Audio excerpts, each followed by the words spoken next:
It ain't fair, John Sinclair, in the stir for breathing air. It ain't fair, John Sinclair, in the stir for breathing air. Set him free, let him be, breathing air like you and me. What's the judge to do? What else can Judge Columba do? We got to set him free. This whole place went nuts.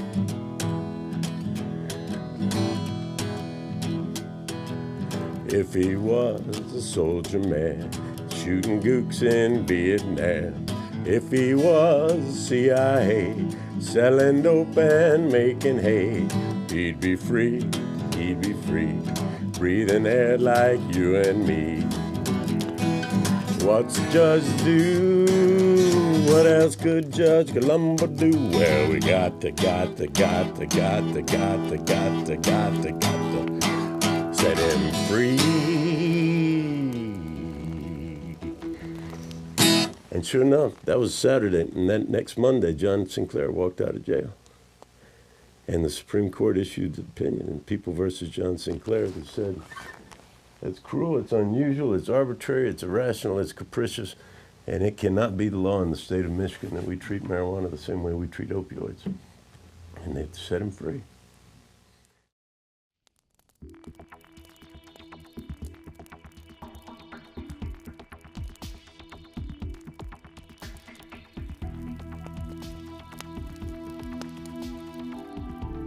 Hi, I'm Jeff Frazier. I'm one of the attorneys at Komorn Law in Michigan. And on behalf of poet John Sinclair, some doctors, some pharmacists, some organizations, we're suing the Michigan Board of Pharmacy to finally, once and for all, to remove marijuana from the Michigan list of controlled substances. John Sinclair was and is a poet provocateur, an adamant opponent and protester against America's involvement in the Vietnam War and all the bombings. He was organized together with Abby Hoffman and Jerry Rubin and the Black Panthers guys. And, he organized against the war. And in his words, we were protesting the war and we were advocating for the legalization of marijuana, all the while smoking vast quantities of it. We ought to do something about finally getting this plant off of the controlled substances list. We have law where the state of Michigan is licensing the medical use of marijuana. At the same time, it says under the Board of Pharmacy says under the Controlled Substances Act that it is still a controlled substance. And not only is it still a controlled substance, it's still a Schedule I controlled substance. And being Schedule I controlled substance means that it is contraband per se, and that its mere presence is evidence of a crime, and it justifies the raids. The Michigan State Police spend 40% of their resources going after marijuana that is allowed for medical use, is licensed by the state, is now been voted into law by the people of this state to be legal for adult use. And yet it's still 40% of the police budget, still 40% of the prosecutor's daily load, it's still 40% of the Michigan State Police Crime Lab daily load. And it's still Schedule I, which justifies the stops, the searches, the seizures, and more importantly, the raids. And that means men with AR-15s and ski masks going in where men, women, and children and dogs and grandparents, are quietly sitting there watching TV. And because the neighbor complained of the smell of marijuana coming from a basement window, these patients or caregivers and now any citizen in the state is allowed to grow. The continued placement of marijuana on the Michigan State list of controlled substances is just simply absurd.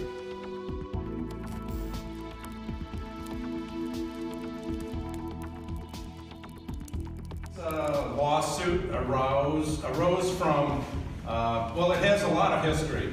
And a few months ago, we were talking about how absurd it is that Michigan both has marijuana as a Schedule I controlled substance, which theoretically has no medical use, and also we're licensing facilities to sell marijuana as medicine.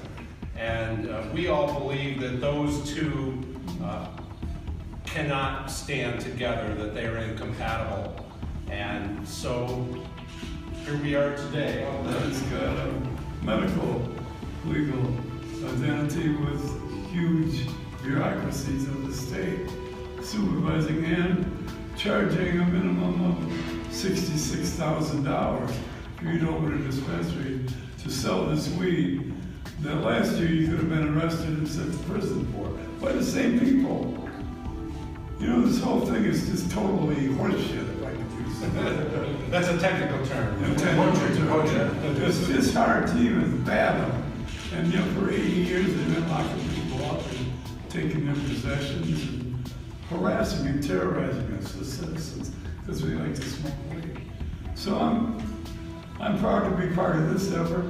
I want to be part of every effort to completely remove the police from our lives as regarding to marijuana. All right. They got nothing at all to do with marijuana. Well, in 2018, when the administrative rules were supposed to be implemented to provide a mechanism for people applying to get licenses, the state at the same time acknowledged the principle that Michigan, to avoid a state of emergency so patients couldn't get their marijuana, needed to formulate emergency rules.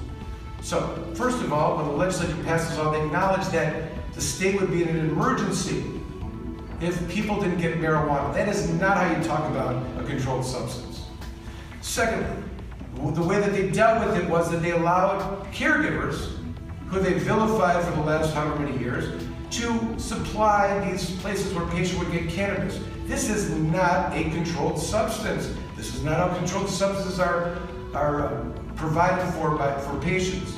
And as the year went on, they tried to move to their regulated system that's been created, which wasn't working. They had more caregivers, extended the rules, and identified the names of caregivers this last go around that this method of people growing in their basement are going to provide, or wherever are going to provide to be the source for patients. And that's the state of affairs right now in Michigan. This is not a controlled substance.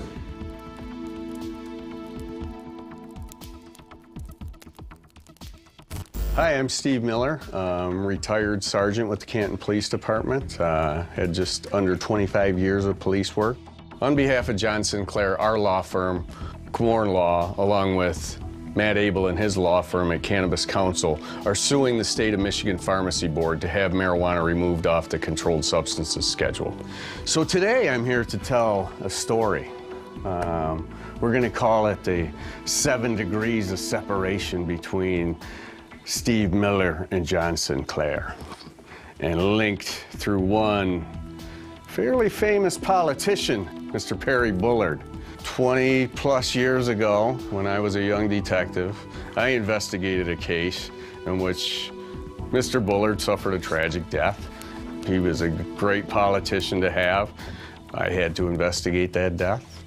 Mr. Bullard wrote a Supreme Court opinion that got Mr. John Sinclair out of prison for the 2 joints at that time. Also during this time, when I was a young detective and investigating Mr. Bullard's death, I had the opportunity of meeting one Michael Komorn. We had a case in common.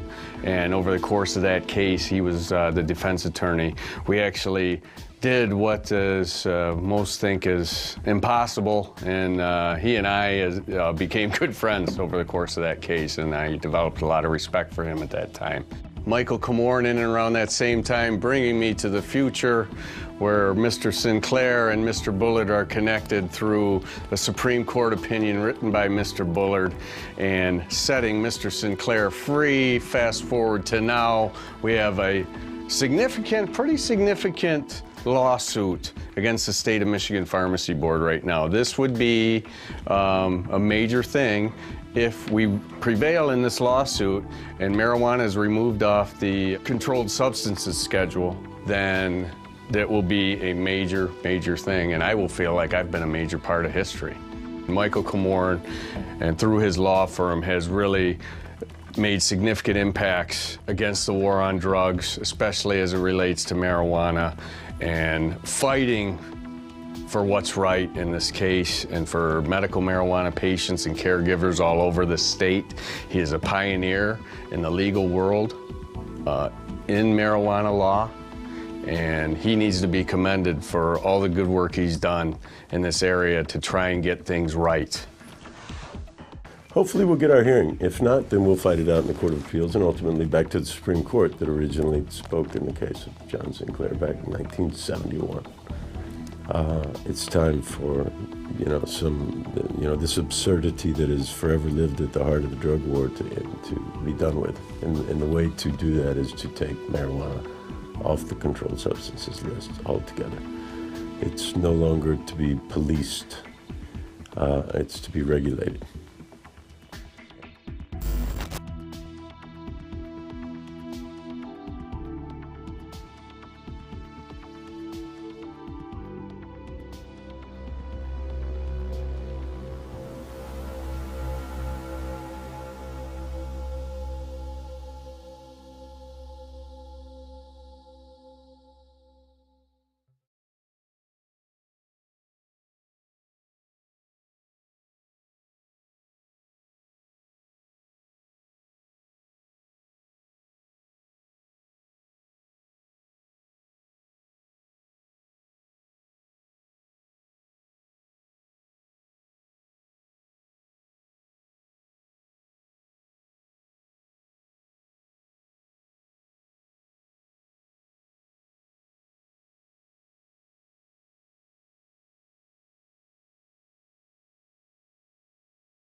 As you can see from the crowd back here, people are still starting to arrive, and we're awaiting the speakers, and we will keep you updated as things come up.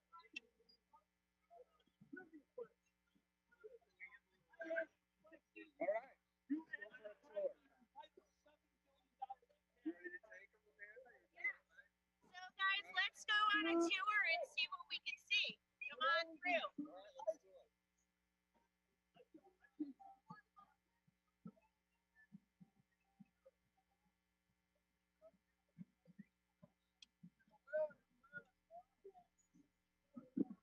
We've got quite a few people congregating towards the outer skirts of the Diag here, and some of them may just be getting a good seat because we're about ready to have quite a few speakers up here on the main floor, and one of them, in fact, is getting ready to play the saxophone. So there's a lot of cool things to see down here.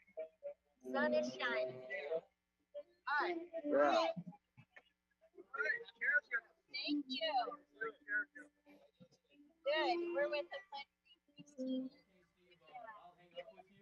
Just walk around and show the sites, and then whenever Adam's getting ready to go, just get, make sure you get him. so how are you guys? We should be good. Because until everyone in the Chicago brothers are free, out of prison, out of jail, and everyone has access to this land, grow it, it's everything right in the land, the fight's not over.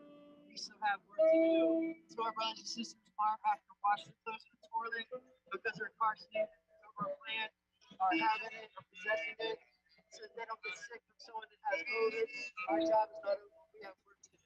Until caregivers have the right to take care of all the patients in Michigan, there's not like laws restricting, and as weed is actually free, we have these rights, there's work to do, and that is why we protest.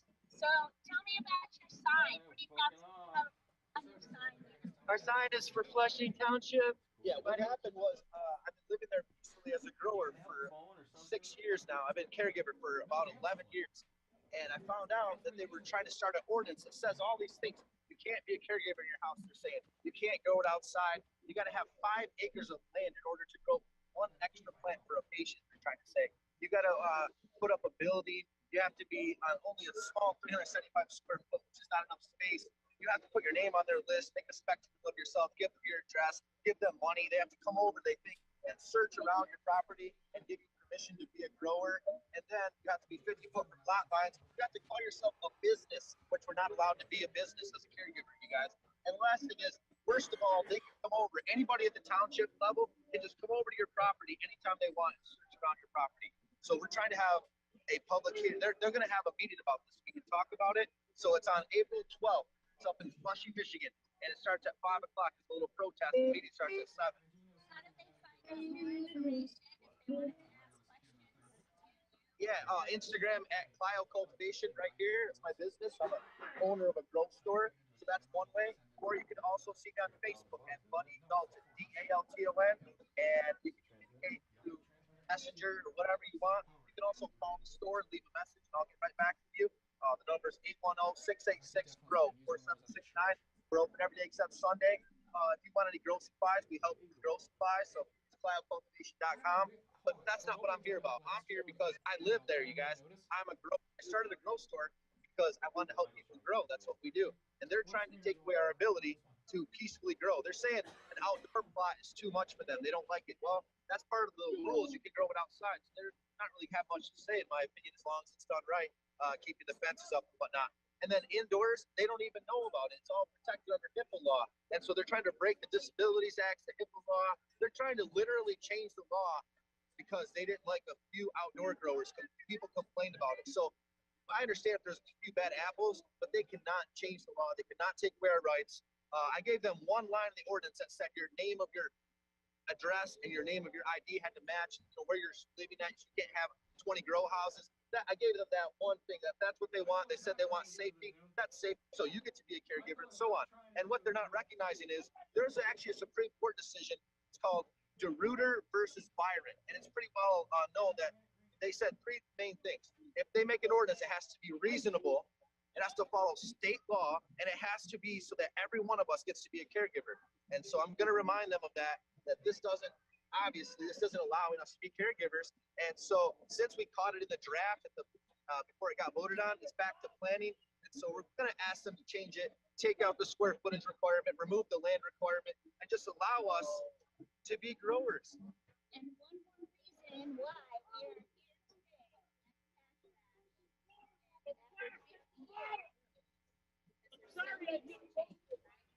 Well, we were doing fine. They're trying to change it for the worse. They're trying to take us back 10, 11 years backwards, like we don't have a caregiver system. So, yeah, we need to release every pot prisoner and look at every record. Okay? If it's just a non-violent pot prisoner, of course we should release the pot prisoner, like you said.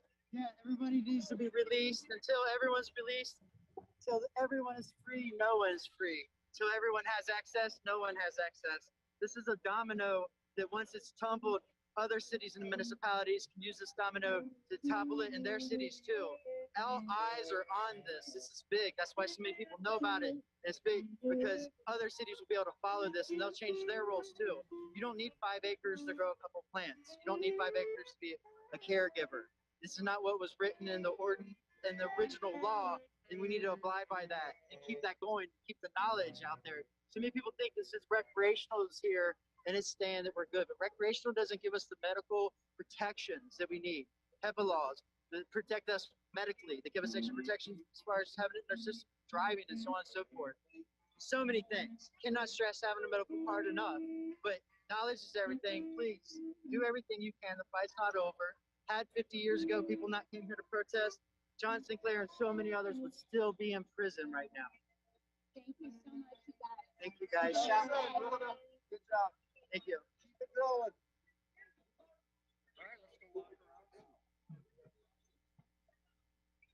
You gotta tell people that. I know, you gotta tell people. What's that?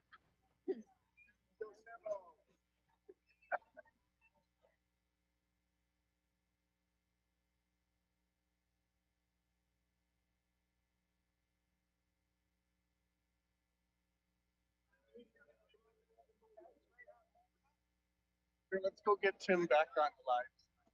Okay, here's Tim Beck, Richard Clement. Hey, Michael Dewey. Oh, Oh. All right. Okay. Planet Green Trees. Oh, shit. Come on.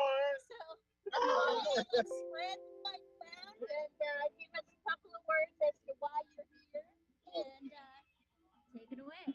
Why am I here? It's a cause, it's a mission, it's a realization of all people coming together from all races, political parties, and anything else. Unite over this green plant that will just look here. It's free the weed, man. All federal pot prisoners must be freed by 420, Kamala. Okay, President. You know what I'm saying? All federal pot prisoners must be free. That's why we're here. That's one of the main reasons we're here too. And we got like hemp farming and all this other issues. Let the weed be free from Ottawa to Montgomery. That's the weed. Yes. Free it. Free the weed. Mr. Tim Beck. So tell us, why are you here today? Well, I had to be here today, given what I did in the past, way before marijuana was legalized and even fashionable.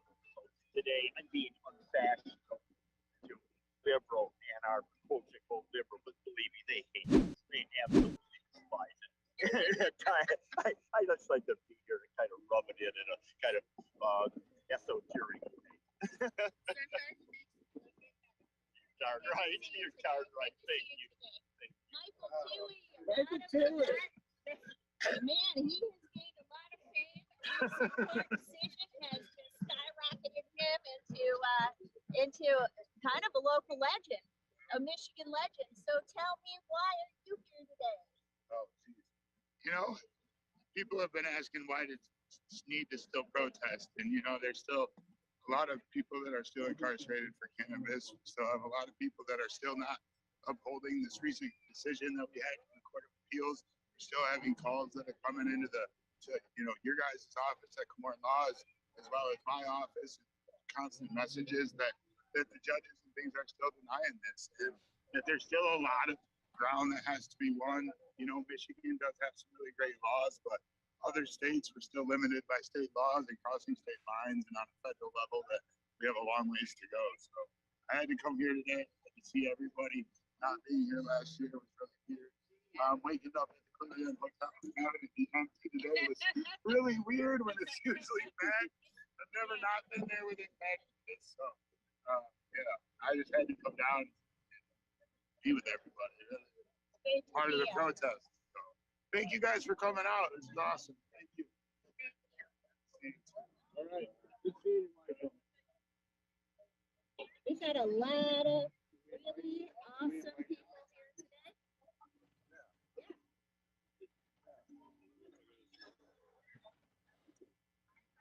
Invite everyone to Tommy's place. Tommy's undisclosed location.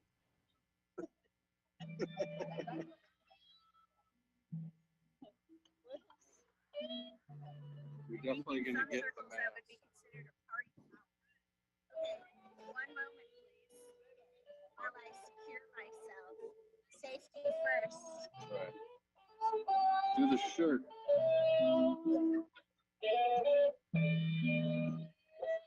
2021.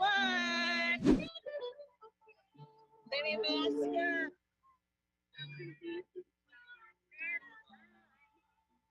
Make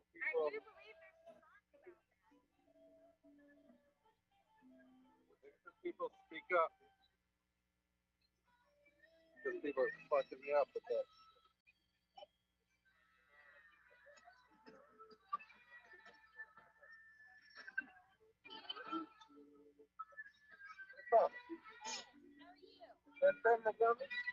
How are you? I'm good.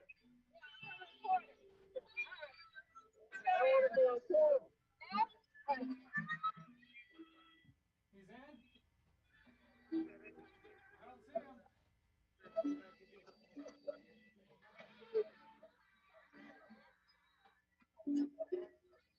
don't see him.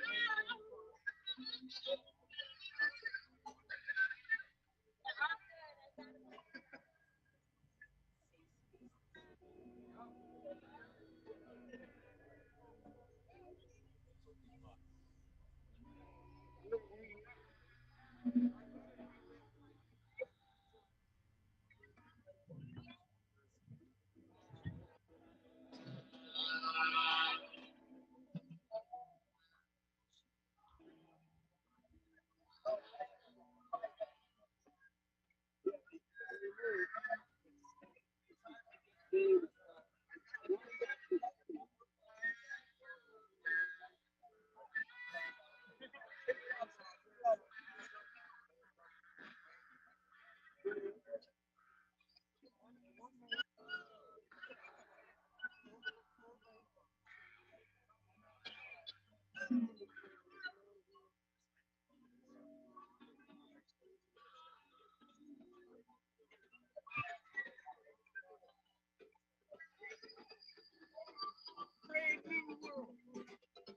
new world. Brave new world.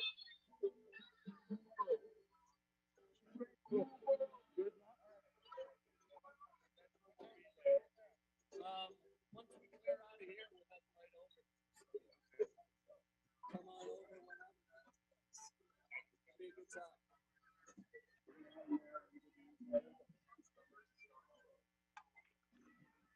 It'll be good.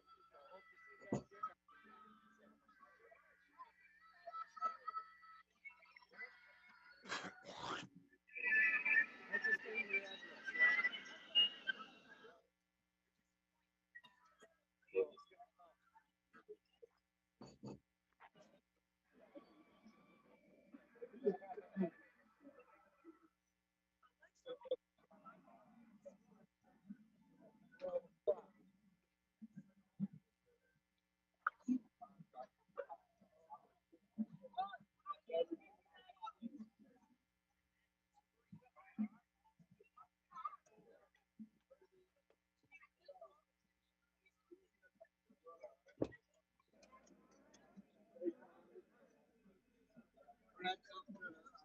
Celebrities, it's high noon.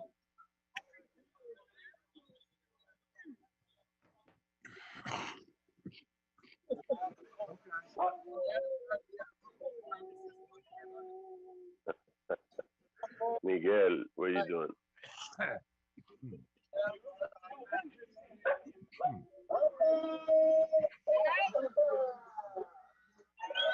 Here we go, folks. Frazier, how you doing? I'm doing great. Happy Hash Fest, brother. You too. You too. Hey now, how you doing today? Feels so illegal, doesn't it? Hey, one of the things I'd like y'all to do, y'all got cell phones, right? Yeah. All right. Y'all do social media? Yeah. All right, pull your phone out. We're gonna pull our weed out in a minute, but first get your phone out. I used to know how to do this. Find your favorite social media platform and go live. Everybody. Now, there's a point to this, and that is to show the world and the people that aren't here that we're here. And why are we here? Because we care. And the reality is that all of you are going to go from this point to another point and tell people you were here. And tell people that you were part of the fight to make change. A lot of people think, well, pot's legal. There's no reason to be here. Still can't smoke a joint in public. How many of y'all got a joint on you? Well, make sure you fire it up and put some smoke in the air for the people that can't be here. And remember that there were people that never made it this far, that fought real hard to get where we're at. I don't come out here and do this for me. I hate this, actually. I stress over this. I was scared to death that nobody would show up. Then I was afraid that thousands would show up. The reality is that we're going to have the largest impact in Ann Arbor that they've seen in months, Because you're all going to go to restaurants and you're all going to shop and you're going to spend money in this town. They may not admit it, but they appreciate us. And the way they show their appreciation is if they don't arrest us and they don't fuck with us. Now, reality is this: if you park at a parking meter and you get a ticket, gladly pay it. It was worth $10 to fucking park a block away. Okay?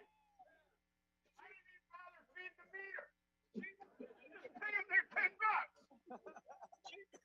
I appreciate y'all coming out. I spoke with the cops earlier, the lieutenant. We couldn't get Lieutenant Dan. We got Lieutenant Paul. But he seems pretty cool. He wanted me to remind you folks, you can't sell anything on the Diag. That's university policy. So that means you got to give your weed away. That's okay. It's legal to give weed away. Also, I told them we wouldn't do much in the way of a program. Because the reality is we're here to protest. There may be some people up here that have a few words and would like to say something. So being a man of my word, I'm going to let them do that. And I encourage the lieutenant to come up and stop. But, man, come here. We're free, baby.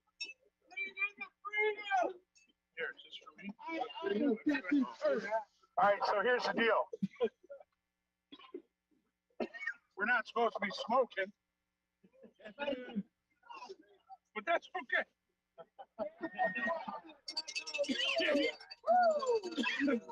I try not to be rude when someone offers something. So here's the thing. There used to be a time on the Diag when nobody was smoking weed, and you'd fire up a joint, or you'd do something like this, and the media would just like crowd around. They all had to get their photo. Well, I've ended up on the front page of the paper with some really good photos. So I'd like to thank all you photographers for making me look good, because it's not all DNA. I do appreciate you being here. I want to ask a friend of mine, one of the few people that has been in this game for almost as long as me. I'd like to ask him to say a few words. Mr. Matt Abel, the Executive Director of Michigan Normal. Happy Hash Bash, everybody! It's a big honor for me to be actually the first speaker here after Adam Brook. I had no clue. But it's such an honor to see all you people here for this protest that isn't even happening today. How incredible is that? Awesome. So remember, a lot of people tell me, they say Hash Bash is a celebration, and I have to continually remind them that it isn't. That this happened after John Sinclair got locked up, and then the Supreme Court said the laws were all cruel and unusual, threw them all out, and so the legislature passed new laws. And on April 1st, those new laws took effect, and that's why people showed up here to protest. And so that tradition carries on. And I don't know who the idiots were who wrote that law that said you can't smoke in public. Oh, shit, I was one of those people. Damn, how did that happen? Well, that was a compromise, right? Well, what really annoys me is people smoking tobacco in public. Yeah. And that'll kill you, but that's legal. And one of the things I learned recently is that, there is no testing for heavy metals and other shit like that for tobacco, that the tobacco companies have an exception, and they put whatever they want into it. But here, if you want to buy cannabis at a retail store, it's all been tested and made sure it doesn't have any of that poison that could kill you. Not that it ever did. My point is that they allow that poison in tobacco. Have we not learned anything? I always thought it was the tobacco that killed you. Well, it turns out maybe it isn't that at all. Maybe it's the poison. Now, I'm not advocating tobacco or nicotine or caffeine or sugar or any of those other things, but I know that when I smoke some cannabis, it makes me feel good. It makes me chill. It makes me enjoy life. It makes me let go of my worries. Lets me be creative. Lets me be not afraid to get up here in Ann Arbor on the Diag on the first Saturday in April and yell at everybody, Happy Hampshire!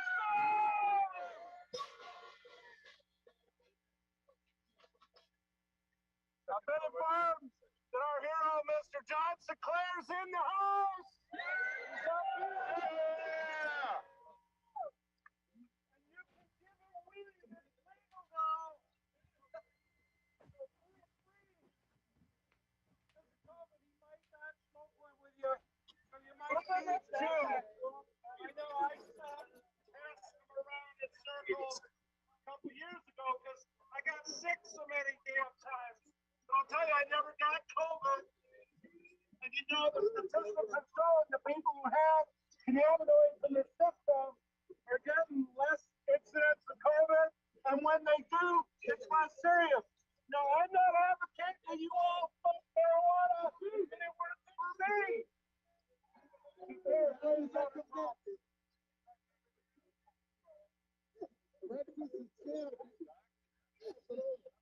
So, without further ado, let me introduce to you the one and only, the man who's here on the West Coast. He's on the East Coast, but he's a Michigander, and he's been fighting the drug war longer than I have. His hair is grayer than mine.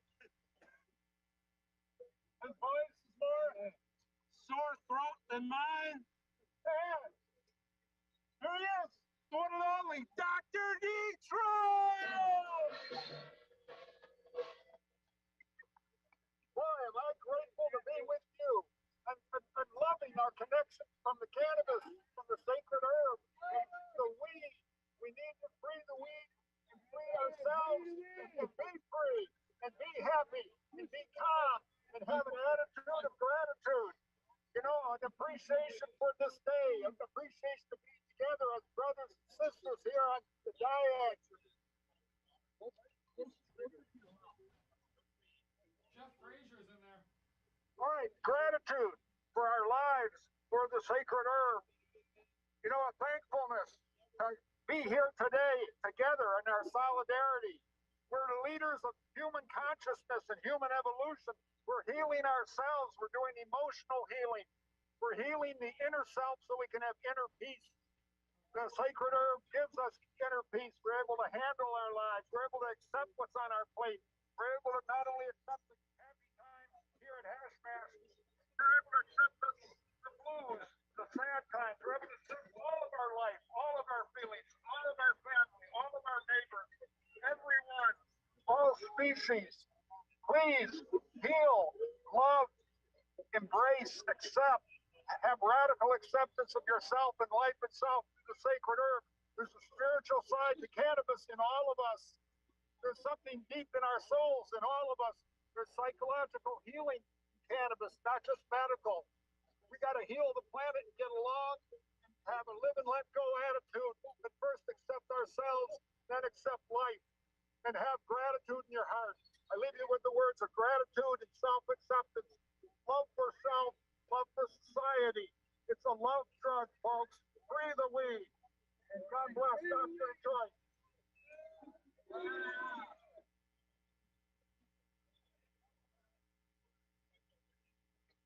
to introduce the captain of the ship. He's wanted to come to all the passengers. Captain Brook. Welcome, Hash Mash. Look, man, I like to raise a lot of hell and I want to be heard, so on the count of three, I want to do a big 420. Ready? 1, 2, 3. Good enough for me. Have a happy Hash Mash, folks. Light up. By the way, my gift to you guys from home, this stands for you. Happy Husband.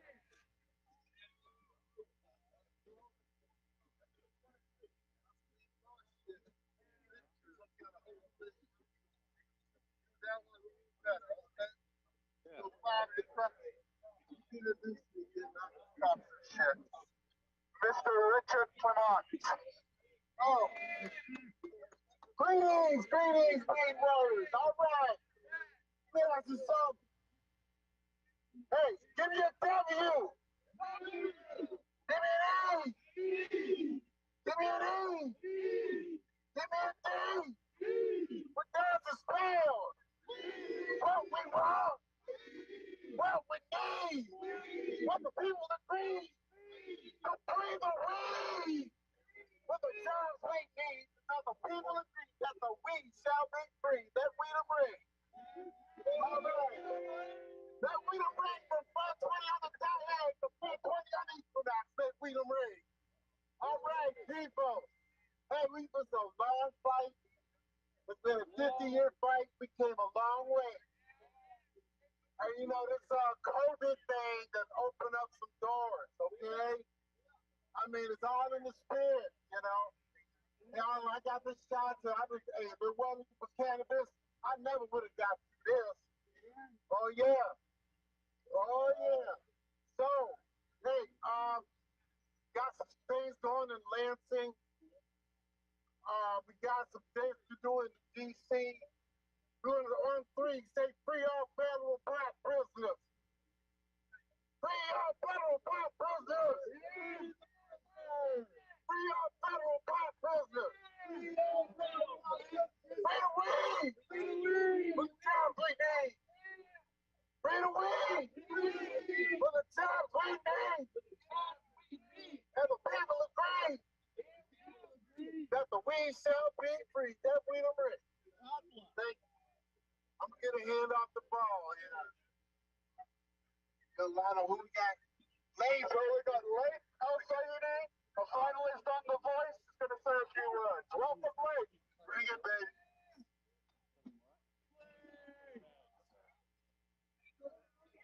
Happy House everybody. So I'm born and raised here in Ann Arbor, and for over 10 years I've been able to play you guys in with the national anthem every year.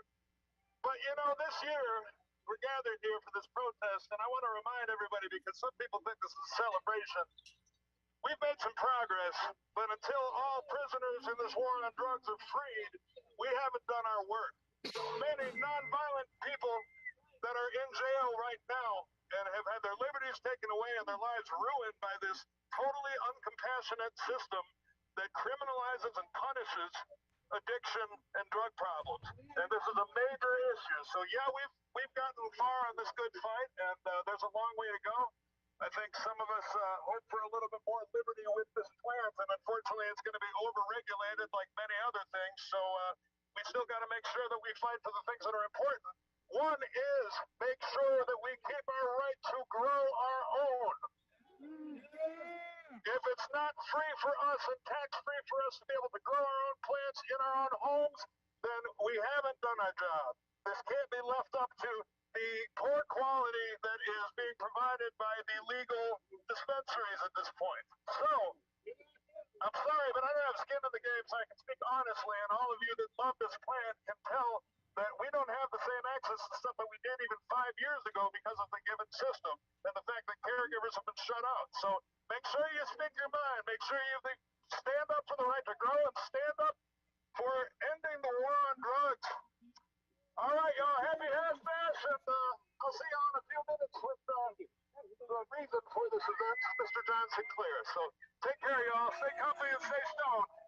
Keep the caregivers strong. Alan. Okay, thank you very much. I don't really need the I don't really need the bullhorn, but I'm gonna use it anyways just to try to reach more people. I'm here today not to tell you things that I want to tell you. For me, if I were to speak, I would talk about all the lies that we've been told, all the lies that I've been told since birth. I was lied to by my teachers at school. I was lied to by my parents. So many freaking lies, but the biggest liars are the government.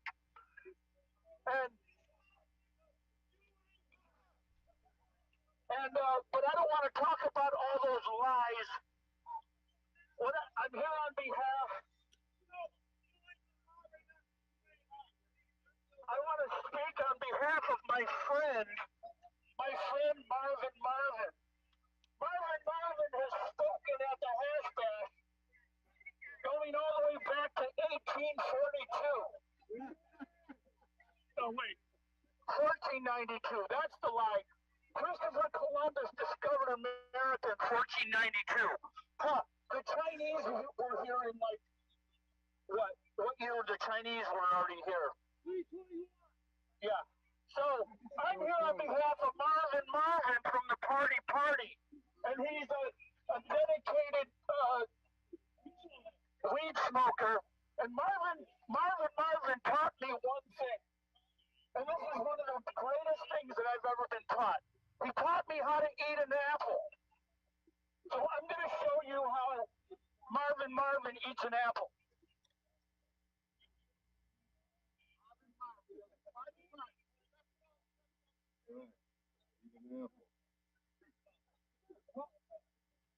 I can eat the apple while other people are talking. But anyways, I'll just give you the short story. A lot of people want to talk. Inside this apple are cancer-fighting elements. It's against the law to talk about it. If you eat the seeds of the apple, it releases an enzyme which fights cancer. Marvin, when he eats an apple, he eats the whole apple, the core and the seeds. So if you want to reduce your risk of cancer, use marijuana. Mushrooms are cool. And eat the seeds of an apple. Thank you very much. I'm Tommy Spaghetti. Thank you for the opportunity. I'm usually the warm-up act for the hash bash, but I wanted to speak to you passionately about. I love you. Thank you very much.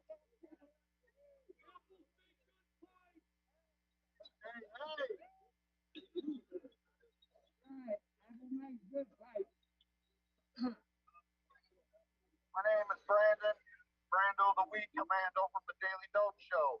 You guys are out here. I've been coming to this hash bash since the 80s. This is never a celebration. We might have had some victories over the years, but the forces that be will always be working against the people when it comes to marijuana. What we have achieved, we achieved a corporate takeover of the growing and distribution in this state. And right now, that corporate takeover that we here at the hash bash fought so hard to get is now fighting against us. They're suppressing caregivers at the township level now. So if you live in a township and you're a caregiver, you might want to check and make sure they haven't made any amendments to the ordinance that would call you now a home occupation. Because of this, I have to move out of my township and no longer be a caregiver. I'm not moving out of my township because I want to be a caregiver somewhere else. I'm moving out of my township because I don't want to live where people want to control you like that. Where people want to still act like you're doing something wrong. Even though you fought for, I don't know what, 80 plus years. We fought this. We're still here fighting it. You can celebrate if you want. You can celebrate. You can go to the weed store now. You can celebrate that you can, smoke weed in your basement without the cops kicking the door in. You can even grow your own 12 plants. But just remember that the people that were here way before that, people that were growing during full prohibition, are the reason why we're here today celebrating anything. Because we are the ones that stuck our necks out to make sure that this weed was legalized. To make sure that the injustice of arresting someone for using this plant was not accepted by society and turn that around. We got to keep fighting because we don't have people getting expunged. We don't have, we have caregivers under attack. We have people still getting arrested for marijuana charges in this state, and it's just unacceptable. What did we fight for? What, It was on the news that they cannot take charges for marijuana or any kind of fucking paraphernalia. We hope that's the case. That's all I got. But go ahead and celebrate, and just keep in mind that it's never over.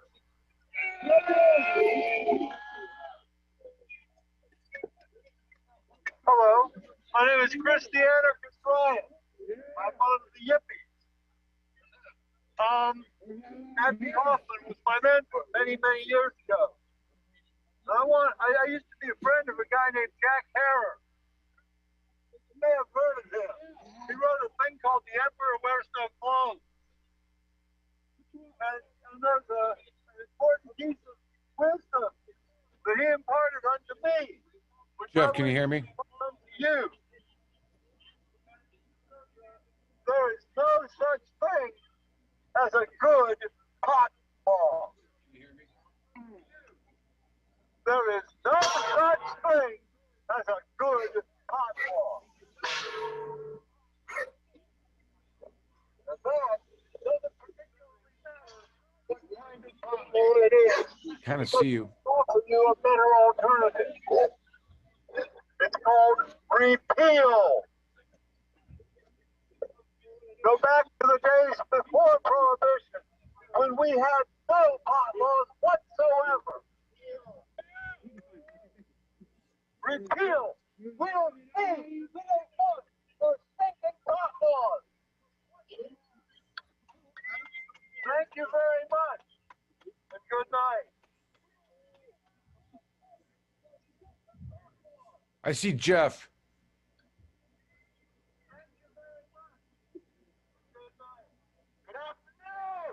Hello, Michael. Jeff, how you doing? Okay. I hear myself on the Hash Bash live feed. Tommy, you're listening. But I'm not. I don't know. All politics is local.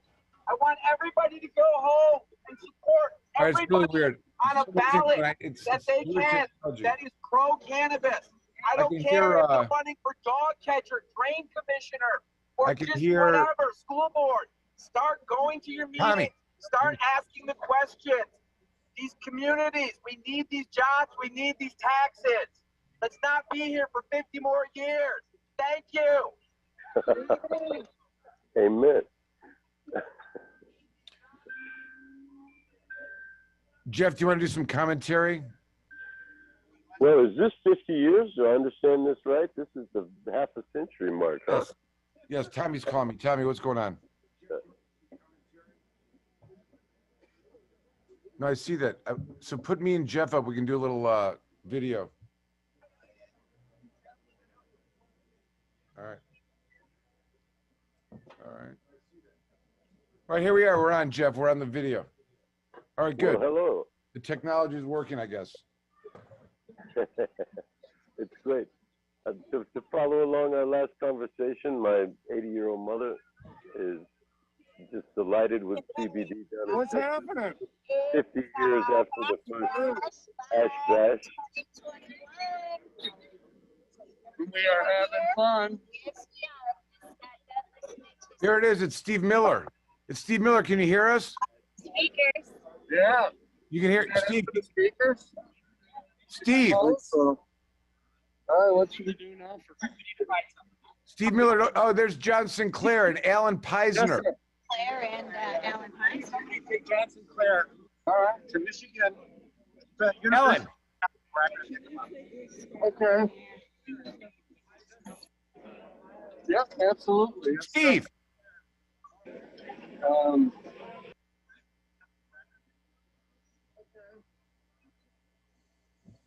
Okay, I can't take it. What is Alan doing wearing a, what's that law firm? I mean, seriously, what is he doing?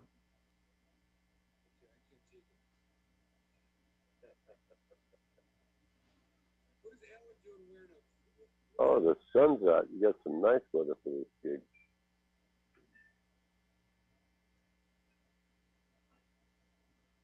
It's supposed to be 65, 70 tomorrow. Beautiful. Well, here in Texas, we're celebrating with my mother and son watching U.S. versus John Lennon tonight. Artie, that's awesome. That's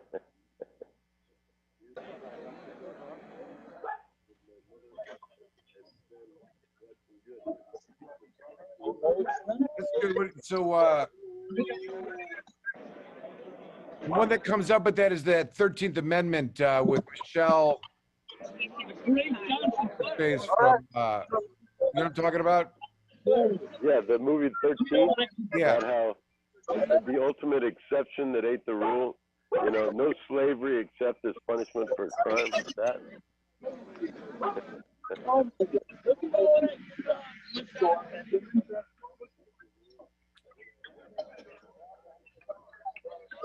John Sinclair had a funny little conversation in that movie, U.S. versus John Lennon. Everybody should find that and watch it. And you know, 50 years ago today, Sergeant Pepper brought the band to play, right? And they interviewed him much later for this movie about John Lennon. John Lennon came to Michigan, and you know, walked Sinclair out of jail. He's this Beatle guy. What's he doing? And John said, well, what you need to understand is that we were protesting the war, and we were advocating for the legalization of marijuana, all the while smoking copious quantities of it. In hindsight, that may not have been the smartest thing to do, but here we are with 50 years of hindsight. What do you reckon? Yeah? Sometimes things change. I wonder if, I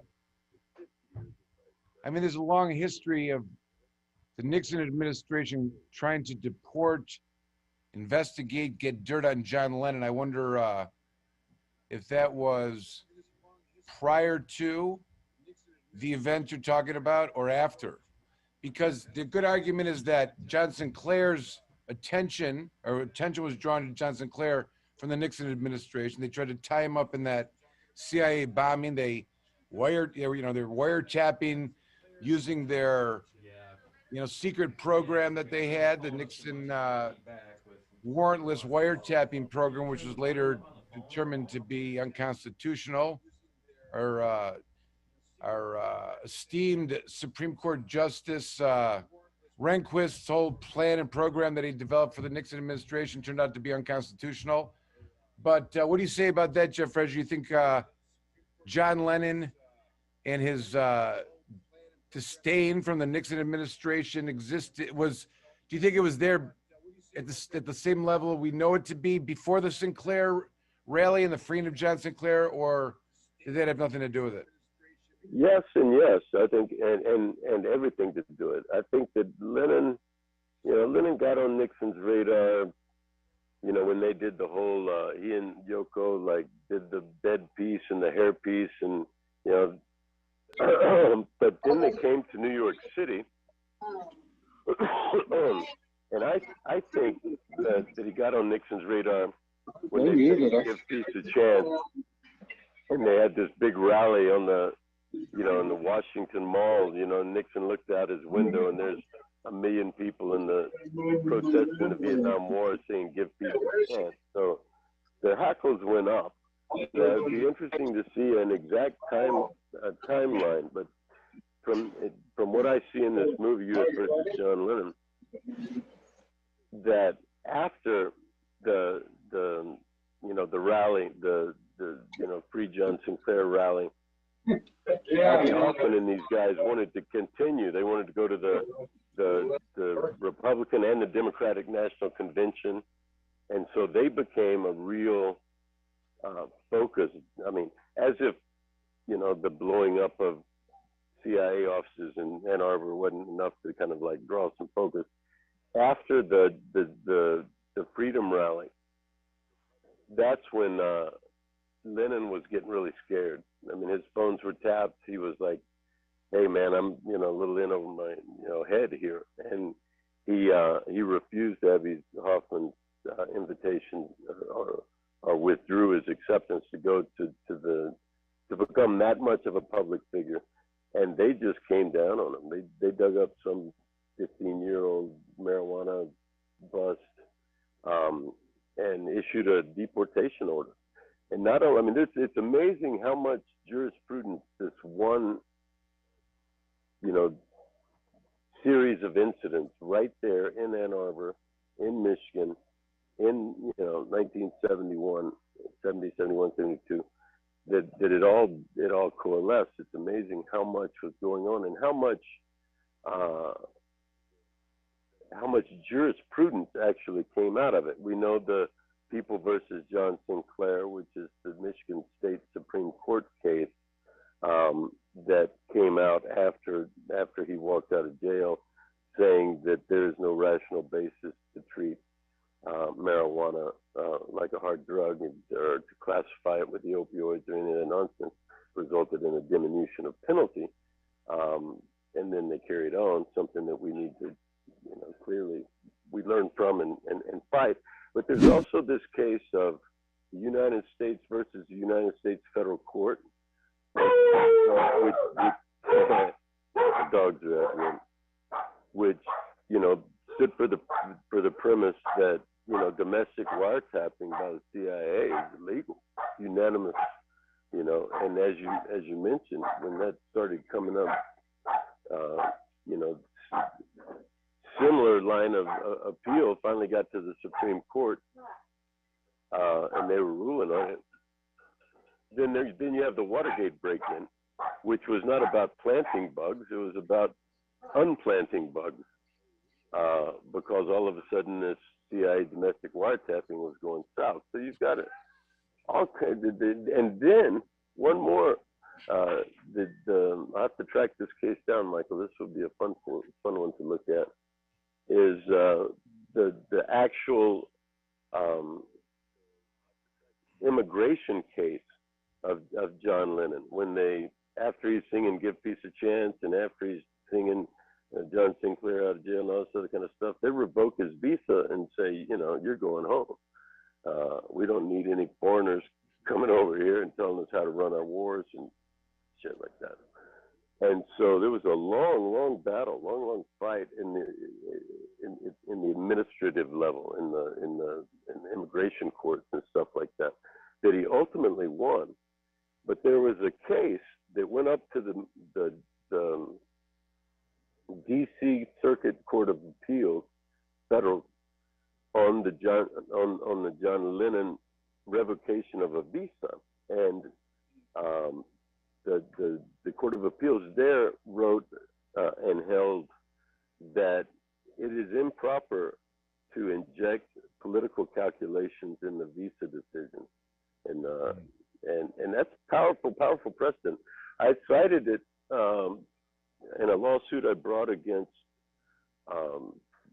Condoleezza Rice and George W. Bush White House because they were revoking visas based on things like, well, this guy's a lawyer who sued Pfizer, for example, and so we're going to revoke his visa. But this D.C. court held in the case of United States versus John Lennon, it came on the heels of John Sinclair getting tossed and getting walked out of jail, and the CIA and the domestic wiretapping and all this other kind of stuff, that says you cannot inject political considerations into a visa revocation decision. It's pretty powerful. However, the Patriot Act nixed that, I believe, unconstitutionally, but has now pretty much given the president unlimited and unfettered and unreviewable power to grant and revoke visas based on, like they did with John Lennon, on the basis that he had 15 years before been caught in an airport with a small amount of weed in his guitar case. Now, I can't let that go by without saying, looking back 15 years in somebody's past and saying that they smoked marijuana disqualifies them for anything, much less a visa or visa revocation. But I've got to say it, and you know what I'm going to say. exactly what Biden did. He like ditched a bunch of White House staffers because they admitted that sometime in the past that they'd smoked marijuana. So, you know, here's one for you, buddy. Well, we talked about that before the election, and not knowing that that was going to happen, and things like that from the Warrior Joe. What is, you know, we you know, it's between a turd and a, you know, whatever sandwich. You know what I mean? It's like a turd sandwich. You know what I mean? Like there's a South Park. That's what they do. It's like a, I don't know. You know, like the whole vote is like, you know, something in a turd sandwich. It's like the choice of the two. First of all, everything he said was very logical, based in jurisprudence and law. Can we discuss this John Lennon issue and the disdain from? By the way, you're frozen in a really laughable picture. For some reason, you froze up and you're like laughing. I just see you like it's good. It's a good freeze up. But I don't know if you can still hear me. But we should discuss the MK Ultra and David Chapman. I mean, go ahead. Tell me about that. David Chapman and MK Ultra.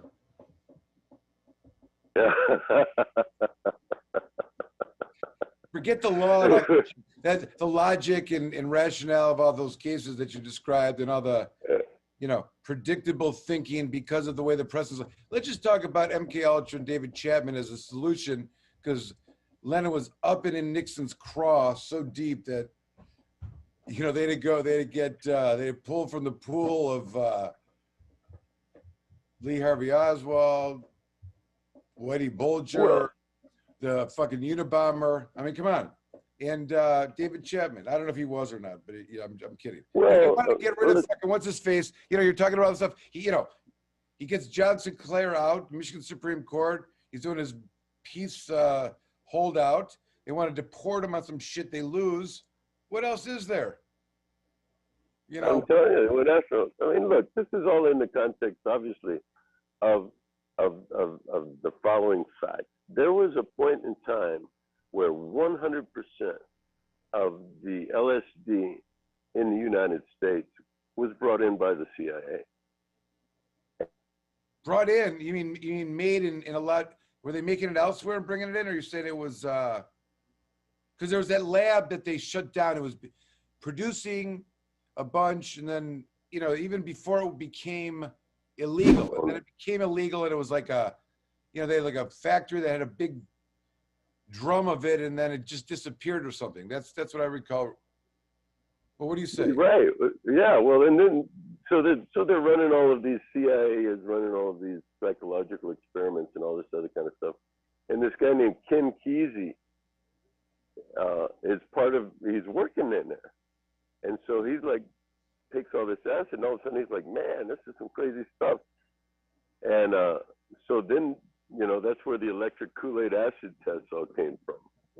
As he got into psychedelic bus and drove all over U.S. and Mexico and up into Timothy Leary's house up in New York. And then, what's the guy who wrote Bonfire of the Vanities? I forget. Wrote the book, the electric Kool-Aid acid. Tom Wolfe. And but Kesey got turned on to this stuff. He wrote One Flew Over the Cuckoo's Nest while he was in the middle of the CIA LSD program. That's where the book came from. From this, the Ken Kesey was author of all that. So, I don't know, man. I would love to. You know, I was born in '64, right? Beatles came to America. Black churches were blowing up all over the Deep South. You know, this went down. You know, 6 years later, I was 6 years old, and I was probably 36 years old before I ever learned about it. I'd like to go back and look at some of that. But yeah, they went after John Lennon. I'd recommend to all of our viewing audiences, you know, check out United States versus John Lennon, U.S. versus John Lennon, documentary about the period as John Sinclair in it. Right in the middle of all this, Michael's right. They came down on John Lennon and John Sinclair like acid rain, man. intelligence agencies, Central Intelligence Agencies, FBI. They sent in, here's another couple of things that to really explore, and we should document, Michael, we should write this book, is that the story of the guy who was the clerk at the Supreme Court in Michigan that actually wrote the John Sinclair decision stating that there is no rational basis to treat marijuana like hard drugs. And he later became a congressman and disappeared and then came back and died in like some bizarre circumstances. What was his name? Do you remember? Harry Bullard. Exactly. And he clerked for the Supreme Court at the time. And the judge that signed the opinion, he wrote it, and then the judge that signed the opinion found himself in the crosshairs of the Nixon administration, and they sent a special assistant U.S. attorney to Detroit to go after him and accused him and trumped up a bunch of things, you know, suggesting that he was taking money to decide lawsuits at the Supreme Court level, and he had enough of it and resigned. But they disgraced him. This was some serious, this wasn't just, you know, the neighborhood not liking the marijuana smokers. This was the mechanisms of the deepest part of the United States executive branch, the White House, the Pentagon, the Central Intelligence, Defense Intelligence, the Department of Justice and U.S. Attorney's offices, going after a handful of people that you know, we do well to remember and to recognize today on the 50th anniversary of Hash Bash. There's a serious story to be told here, and we know it in bits and pieces, and we live it as criminal defense attorneys, of course, you know, with every arrest and every case we get. But this isn't, you know, this isn't paranoia. You know, when they really are after you, you know, it ain't paranoia. And they went after these guys, and it's wonderful to see John Sinclair out there on the Diag. You know, they went after these guys with everything they had, and took a lot of them down.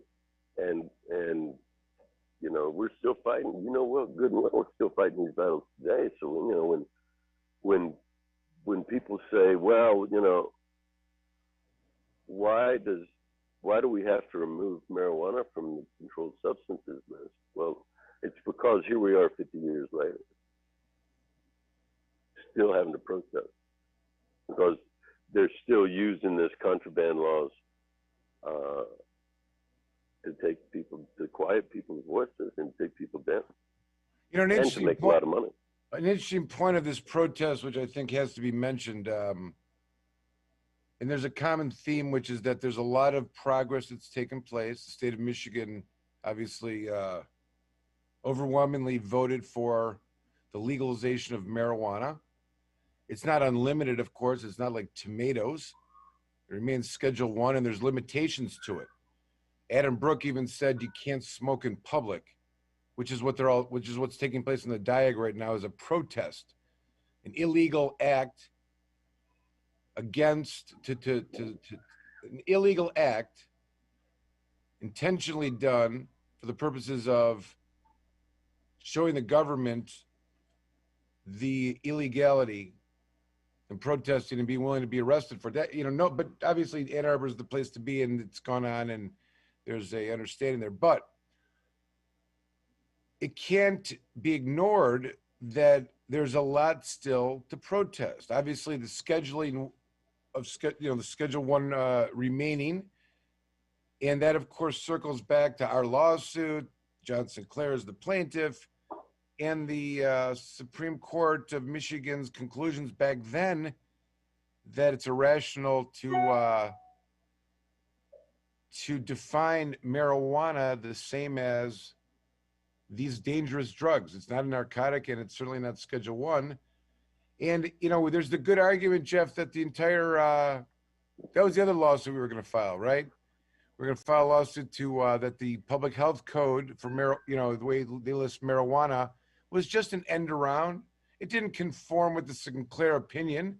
It's still Schedule I. How can that be? How could, when they rewrote the marijuana laws, probably because they saw these people in 1971, 50 years ago, protesting or, smoking marijuana on the Diag when it was legal for a minute, before they rewrote the laws. And when they did rewrite the laws, they did it in a way that was contrary to the existing Supreme Court holding.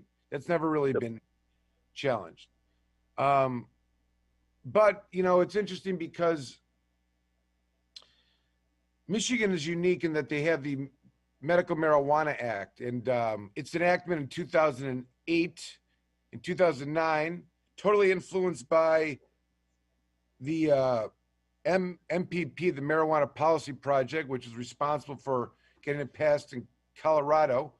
In fact, one of the leaders of that group spoke at Hash Bash one year that I was there, and he would go on like Letterman, and he was doing like the night. He was like and they were getting themselves into the public. But anyways, in 2008, remember the vote in November brought us Barack Obama. That vote, the people that came out to vote for him also voted for the medical marijuana, and there's more votes for that than any other vote, 63% statewide. And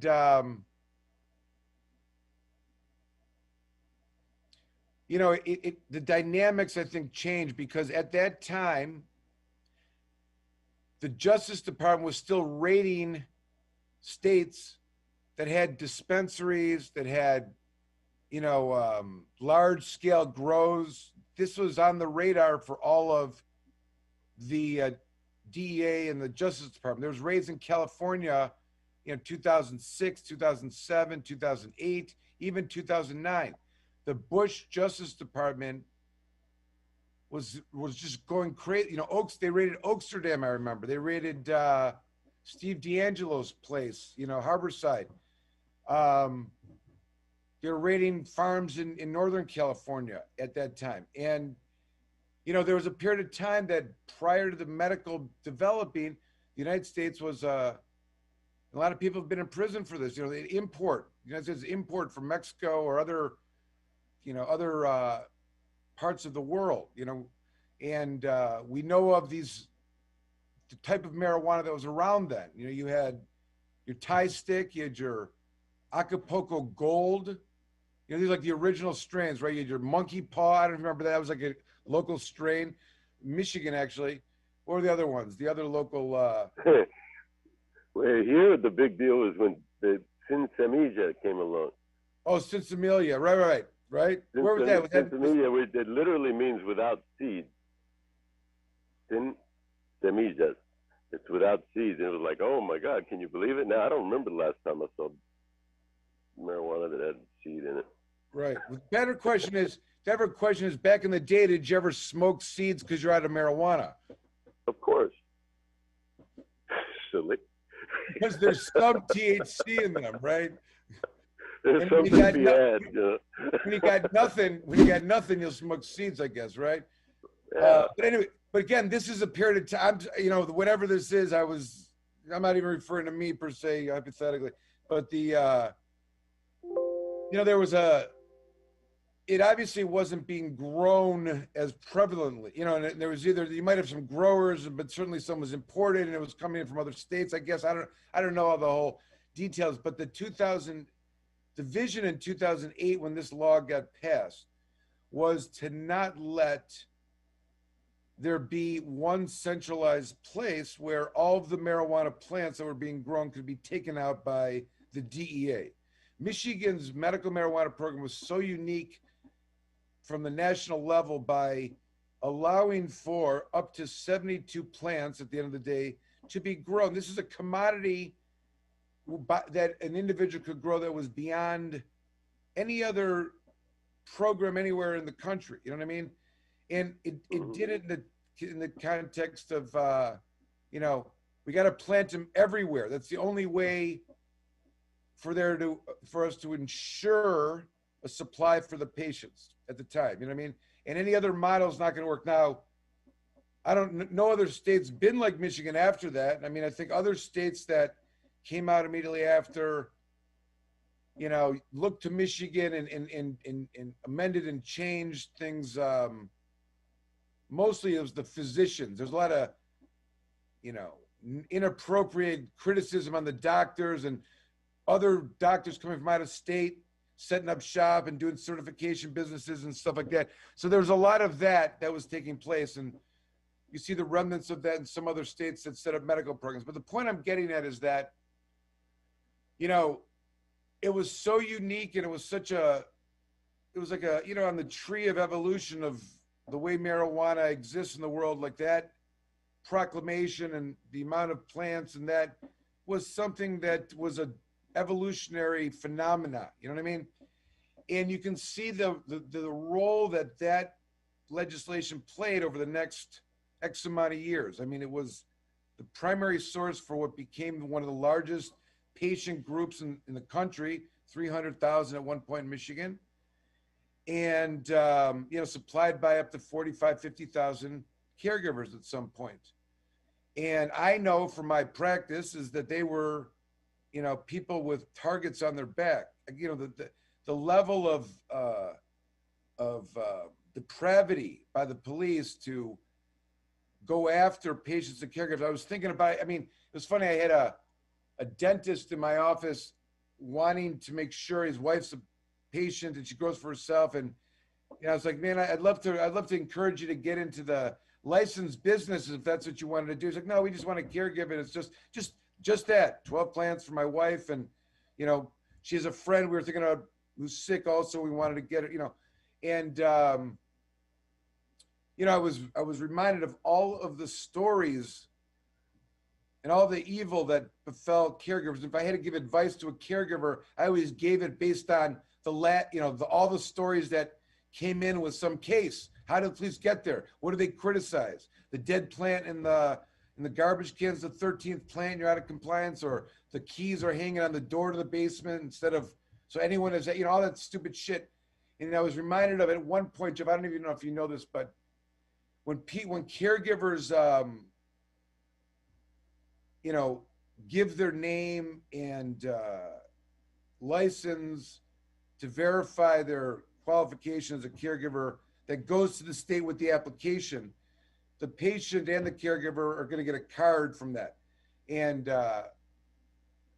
it gives the option of an address to put on the card, which is essentially the place that they're going to mail it, right? They're just the place that they're going to receive it.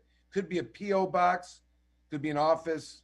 It doesn't have to be the place where you're growing it.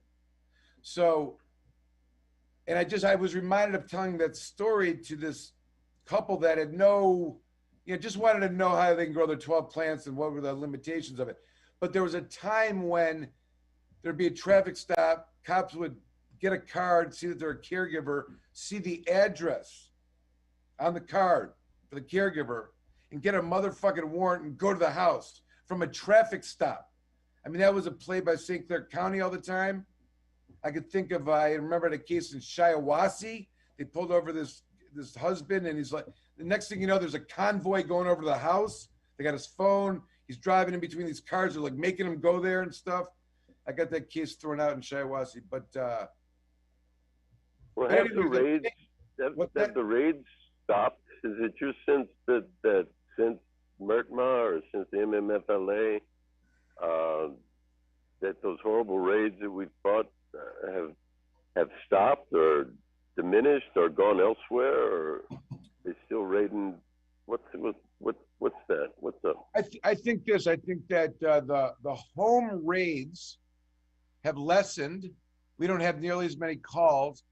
Oddly, there's a number of cases that are still being issued as felonies, which don't make any sense. There are still the issues. I think people are, you know, because you can grow 12 plants legally, all of that suspicion of probable cause of marijuana being grown there no longer exists. But it doesn't mean that it's still not an issue. And here's what I was really getting at, Jeff. It's a good question. I think that, and I'm talking about caregivers. That's what I was talking about. Caregivers, their neck on the line. You know, this protest to me is a lot about that. You know, they've been the ones targeted. They're the ones that have been overlooked as the source when they had these, illegal dispensaries and places that were tolerated locally. I remember times I would be in Washtenaw Circuit Court defending a caregiver when down the street there's a dispensary that they don't give it, nobody gives it. I'm like, how do you think they get their cannabis? Where do you think it's coming from? You know what I mean? And in the city or county over, if they even thought you were taking your quote unquote overages to a retail place, they would raid you and take all your stuff anyways, right? And this is the way it was. I mean, $25,000 one year, 2012 or 13, out of the mouth of the retired police officer, state police officer that trained the forfeiture back when it first became a thing, that it will be your worst enemy if it's abused. And that's clearly what they did. And the caregivers were the ones that were put on the chopping block in just a ridiculous, yes, it has reduced itself, but then of course, what? After they passed legislation, which the MRTMA, the medical, the licensing, the MMFLA, the Licensing Facilities Act, they didn't need to create a new supply chain. They had these caregivers, 50,000 of them. They said, screw you. And then they needed them because there was no place to get a source. So they left for 2.5 years, caregivers. And then what happened? This is the point I'm getting at. This is just a history that is, who is that? Jim Powers? Is he on there now? I see Jim Powers. All right. Jim, we're talking about caregivers and the need to protest and why we're protesting. All right, thanks, Tommy. And we're taking off. All right, folks. Here we are with the notorious Captain Kirk. And give us a couple of words about today and tell our viewers what you think. Basically, out there for those activists and people out there that are still in jail, cannabis plant. It's where Free the Weed's coming from. How can we support Johnson? Also to support the caregiver system. We don't want that to go away. So we're out there to spread those messages and free the weed. That's basically why we're here. Awesome. And so I understand that were you able to watch all this? 1, 2. We were. Which one's your favorite? Probably. I think you did quite a Jimmy, bit. I see you. Hello. Oh, thank you. Well, just trying to motivate everyone. I figured there was enough people talking about the reason why we're here and kind of break up the monotony. And also, we're also here about the plan, make sure everybody got a little high. So was here for that because that's what we're here to protest, and that we can't do that today. Jimmy, able to do that with no issues that I know. Jeff, don't leave. Showed up today? Actually, I was, because last year there wasn't that many. This year, I would say there was probably at least 1,000 here, maybe. So it was a nice turnout on a beautiful day, and everything went real well. And, very proud of how. I'm not leaving. I need 3 minutes. Where's the monitor for the stream? That's it there. Jim. Yes, I'm here. By the way, you look completely. That's so badass. That's fucking. Where are you? At Tommy's place? I'm actually in an undisclosed location at the new improved PGT studio. Let me see a wide shot on that. That's phenomenal. No, from the camera. It was like some kind of like you were in a studio of. Well, John, we'll see It you soon. is. It's brand new for Hash Bash 2021. Oh, that one I'm talking about. That one right there. Look at that thing. Yep, it's great. All right, guys, good. back to you. We'll see you soon. Peace. All right, we were talking over the who's that? Captain Kirk. We were caregiver. Jeff may have to go in a minute. It's probably not a bad idea, but because I can see that Jimmy Pepper is at the control desk. I am. And if there was anyone that seemed like they were running the ship, the Planet Green Trees ship, I would say that chair, that shirt. It's the whole package. It's it just really phenomenal. is. It's the whole package. It's like Amazon Prime at its best. Yeah, we got it all in under 2 days. So, I mean, that just shows what Amazon Prime can do for you. Jeff, you know that Jimmy's lobbying for the CEO spot at Amazon. It's going to happen, I think. Yeah, but so anyways, I was rambling on about caregivers and how there's a war on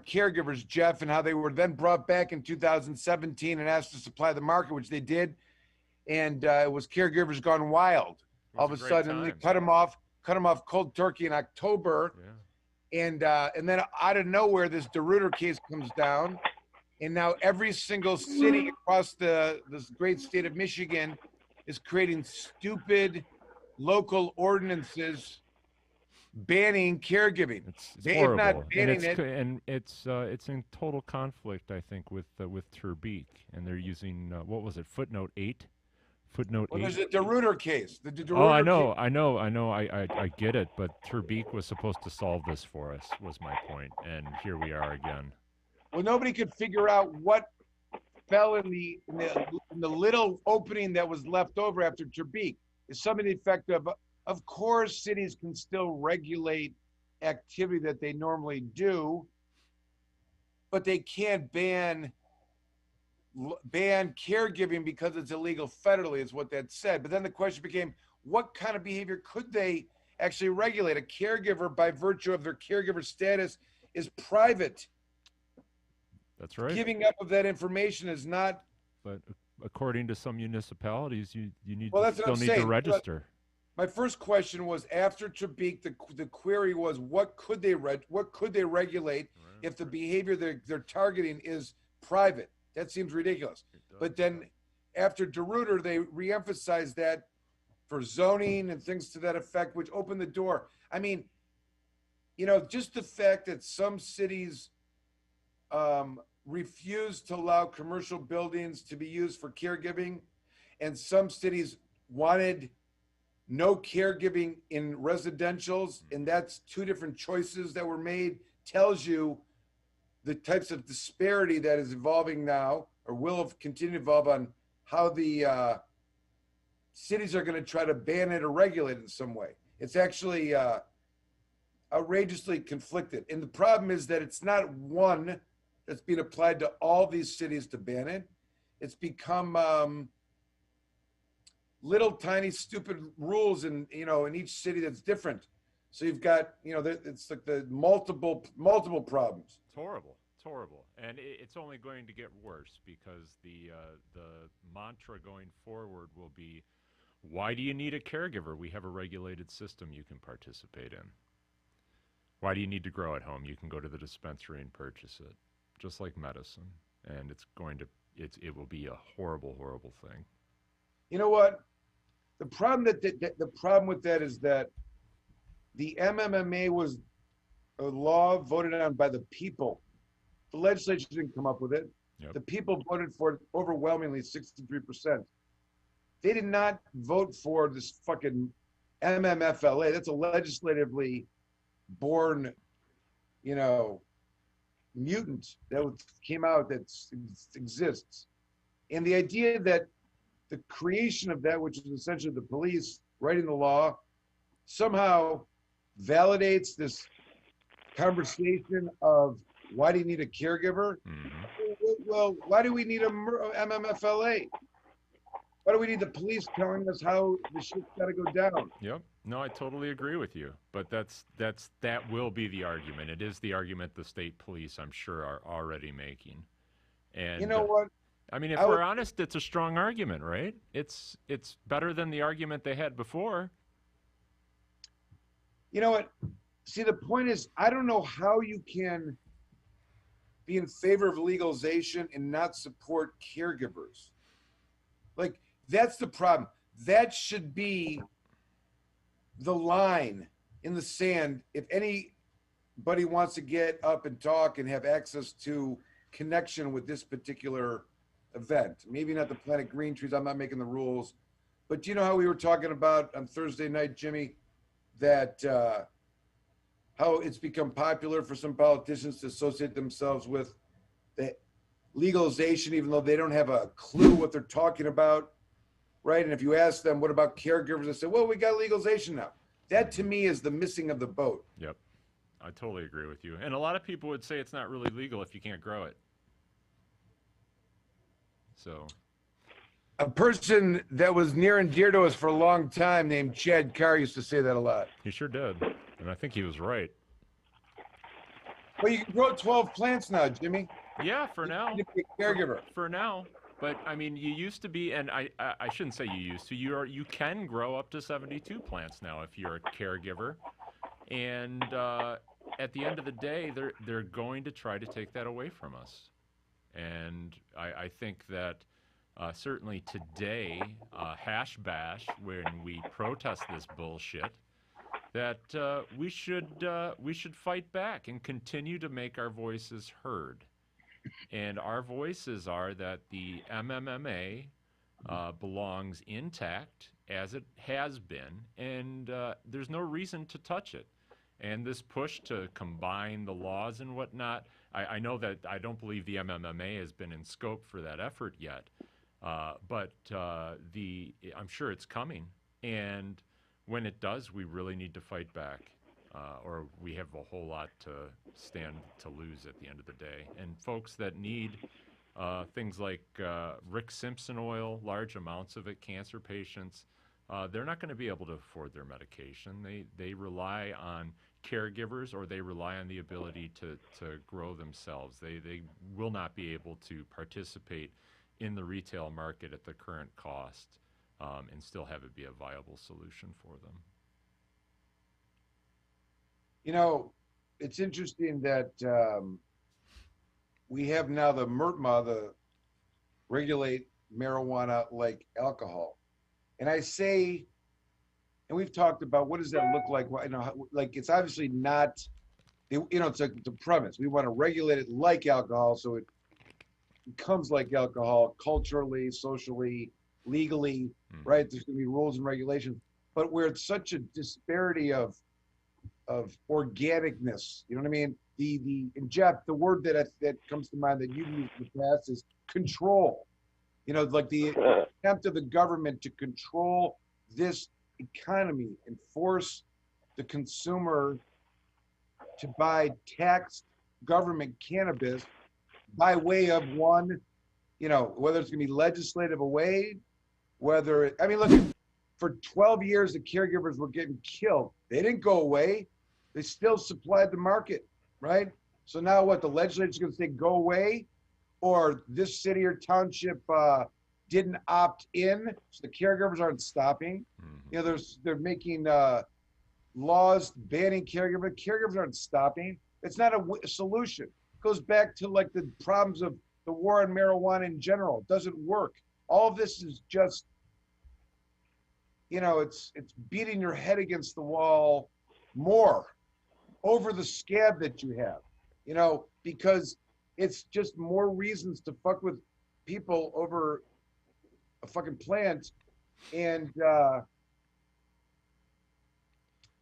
it's horrible. I mean, things don't logically flow from the declaration of the state of Michigan to legalize marijuana. You know what I mean? And I can't say that enough. I mean, it should be Schedule 1, and we shouldn't be amending any law that shouldn't even be a discussion at this point. It should be about implementing the principles there that adults aren't supposed to get arrested as a general principle. And any law that conflicts with it needs to be repealed by virtue of the enactment. And furthermore, it should be read broadly, if anything, with the specific intent of not criminalizing marijuana anymore. I don't know, you know, someone didn't get the memo on that. We're still going to have to fight for it. We're going to have to. And I mean, let's look at just recent history, Michael. I mean, you and Alyssa and the team at Komorn Law did such a great job with this Michael Toohey case. And immediately we see the courts just ignoring it. And it will continue. And we will continue to have to protest and fight to make sure that the law is enacted as written, as well as that the decisions of the higher courts are enforced. The idea that this Court of Appeals ruling isn't impacting their decisions on locking people up because they're coming and testing dirty for marijuana during probation is absolutely ridiculous.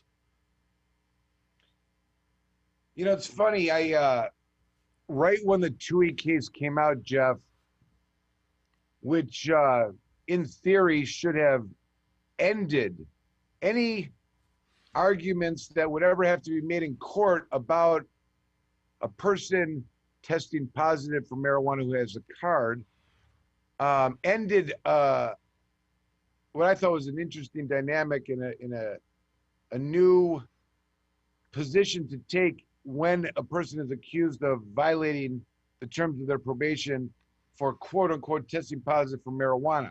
Because what we learned was that the methods by which they will test to determine if you are complying with those terms is by urine tests. By virtue of the fact that this is waste from one's body and that it passes through the kidney and liver before it gets to your bladder to be removed, whatever you call it, it is metabolized.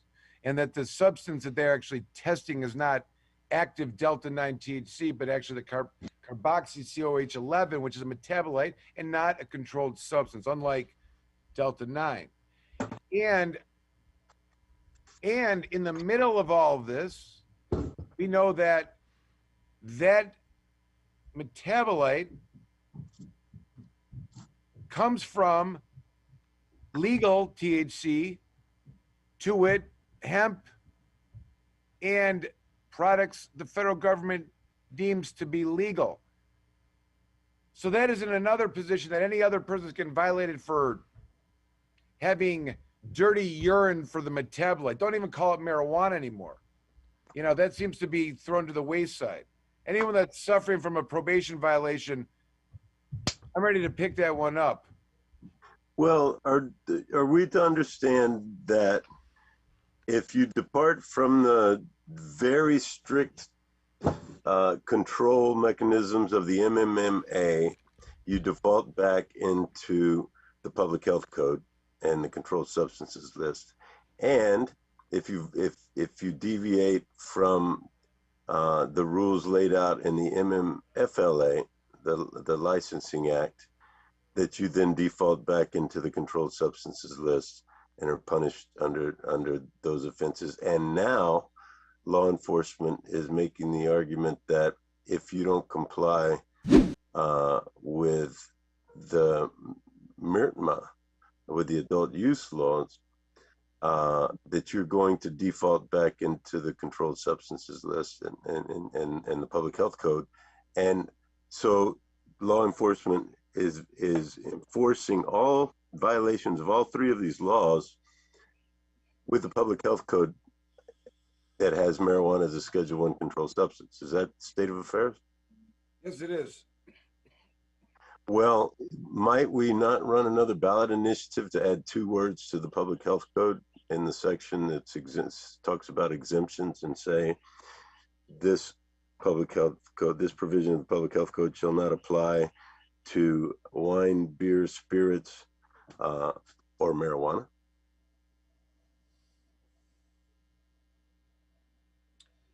Listen, I'm not pulling the strings on the puppet, I guess. Nobody asked me. I support that. We can get a vote going. I can't, I don't know. Well, it's happening nationwide. It's happened even, we used to think that California was 20 years ahead of us, and recently dug down into what's going on there. Cannabis is still on California's controlled substances list as Schedule I. Cannabis, word cannabis. Not marijuana, you're saying cannabis. Yes, and it's defined basically with the same definition as marijuana.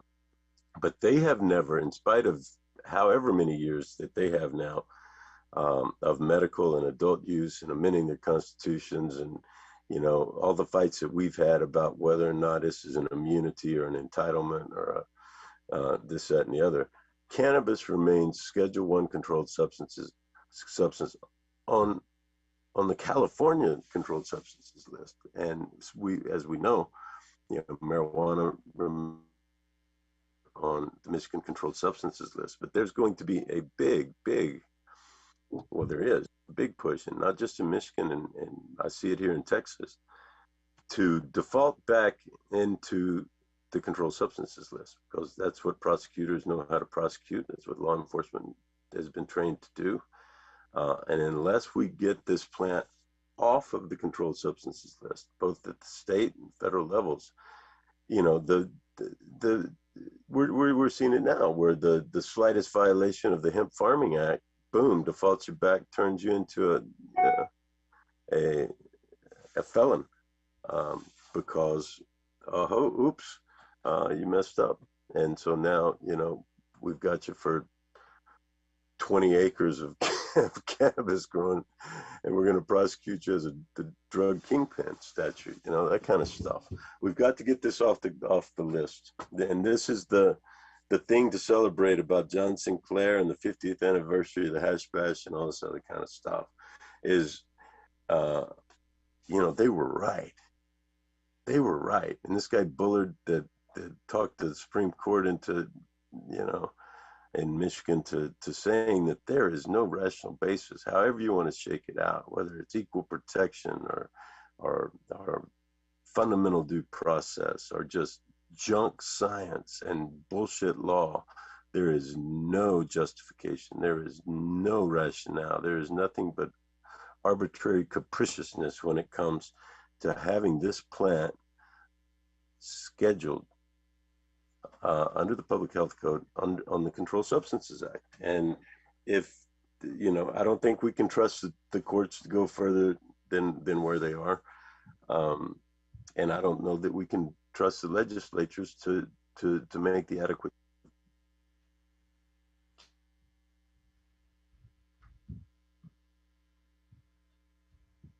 You locked up for a second.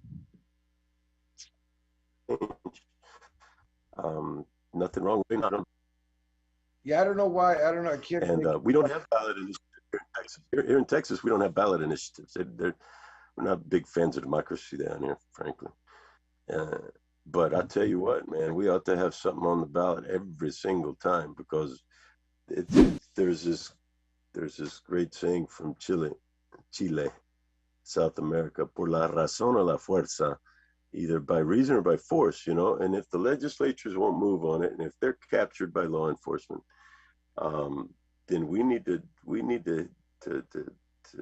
hit the ballot initiatives, both statewide and locally, and get this deadgum plant removed from the controlled substances list. And we have to fight on many sides, because there's a lot of people that really genuinely believe that if this plan is not on the controlled substances list, then it's not going to be a business for anyone.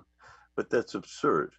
You know, when you took alcohol off of the controlled substances list, it's certainly a business for a lot of people.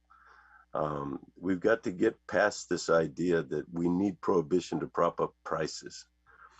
And we need to be done with it. 50 years, man.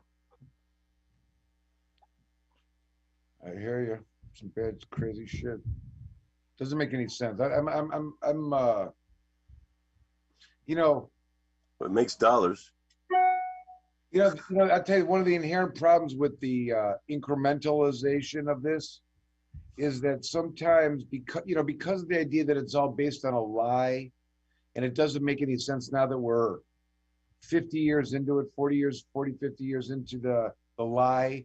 So when you make a change that's like a baby step, it like confuses it that much more. You know what I mean? Like it's not enough. That's why I feel I'm in on all this. Like the reform is just so meaningless. Like if we had to come to the realization that it was really fucked up, and all that we could produce from this is some little baby step and the toe dipping in the pool instead of fully committing, what are we doing? Like we didn't do all the fucking bringing it and changing the whole dynamic of the way you think about it, and move the ball and the momentum and the people and the fucking education to get, incrementalized, right? The next time it'll be better. What next time? What's going to change in the next time? You're worried that everything that we've convinced you of is wrong. There's going to be a study that comes out and says, nope, people die from it regularly. When it's legal, children eat the dogs. I mean, what is the incremental push? You know what I mean? And the fight now of whatever the fuck the fight is unjustified, because everything that's taken place is evidences the reasons why we did it. It's a no-brainer. It's unremarkable at the end of the day, right? How Yep. can we go on for 2 years now with legalization? The city of Ann Arbor got $460,000 in tax revenue, and it was like a Tuesday. No one said anything. Who cares? Like what? Like, you know what I mean? Like what's been going on all those years before that? They've been getting that money from the defendants and their possessions from their home, and you know the money paid from federal funding for jailing them and things like that. All of a sudden, it's and like that should be big news. They don't have to arrest a bunch of people. Yeah, it should be, and it really goes back down to we are still under prohibition as long as we default back into these felonies, and fundamentally prohibition corrupts. It corrupts the system. It corrupts the legal system. It corrupts the economic system. It corrupts our institutions.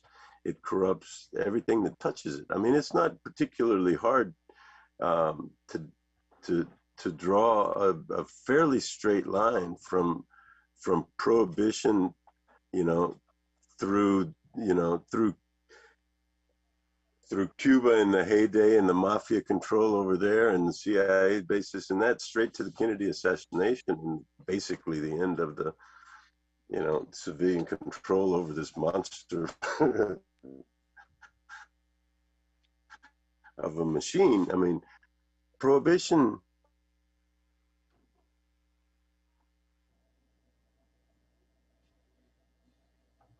corrupts, and you work so that prohibition is over. We can't deal with exceptions. I mean, we were talking earlier today, the biggest exception in the world, 13th Amendment, that abolished slavery, except as punishment for a crime. That's a pretty big exception, particularly when we have crimes like possessing a plant. You become a slave if you possess a plant. And that's what we have. And that's why people are very wisely calling what they're doing on the Diag down there a protest. It's civil disobedience, because even after 50 years, even after adult use, even after the feds theoretically laying off on state law legal stuff, even after medical use, even after all of the studies that showed that this is an innocuous plant, and all of the history that shows that the reason it's there is to go, justify going against anti-war protesters and Black Americans. After all that, we deserve not to have to operate under an exception to the rule that we're criminals. And until we get this plan off controlled substances, we are. I've been watching a lot of the history of Detroit and the mafia influence, all the way up through Jimmy Hoffa. There was a huge, Detroit mafia presence for a long time. They're very loyal. They lived in Grosse Pointe. They have the whole subdivisions and stuff. And, all this history, in Michigan was one of the few states initially that really blew up regarding the heroin and cocaine trade. It was one of the first places to have kingpins. And then this carried over into these really bizarre, scenarios with like Young Boys Incorporated, which are all these young kids selling crack cocaine. Anyways, I've been watching a lot of this stuff, kind of, looking, and I practiced law during some of it, but it's been a long time, and they've documented a lot of it historically. There's a lot of cool channels that have stuff. But what I realized from this is that those that are capitalizing on those stories, Jeff, obviously these documentaries, I'm watching them, they're getting money from telling the stories. I'm drawn to it, but they're always interviewing DEA agents that tell these stories about these, these phenomenons in our culture about the crack epidemic. And it's these DEA agents that are monetizing by writing books about it and becoming the experts on this era. You know what I mean? They become the ones that say, oh yeah, I dealt with Nicky Barnes or, you know, the Chambers brothers in Detroit, they were, you know, like they get to tell the story because they, you know, but and at the same time they will admit that the U.S. government would let any criminal in any country, and they would assist them in importing narcotics into the United States if they had enough influence to take over their government. This goes on all the time, right? There's no. It does. I mean, there's does. all of these phenomena that created the heroic DEA was fostered by our government, assisting in the importation of the illegal drug trade over and over and over again. Absolutely. And on that note, I'm being told we have to take a break. But before we do that, I do want to just thank a handful of our sponsors who are helping make today possible. We've got THC 123. So thank you so much to THC 123. I know that they're in the business of helping people find jobs in the cannabis industry and in matching companies up with great employees. So please check them out. We've got Helping Friendly Salve, who's got just a wonderful line of hemp-based products. So please be sure to check them out. I know they've got a Facebook page. And Omni Doctors, who is out there helping make sure that people get access to the sort of health care that they need, even when it involves cannabis. So please check out our sponsors. And on that note, we'll be right back. The Planet Green Trees Show. Join the Michigan Medical Marijuana Association today. MichiganMedicalMarijuana.org. Me and Jeff are just talking like it's a fucking Saturday afternoon.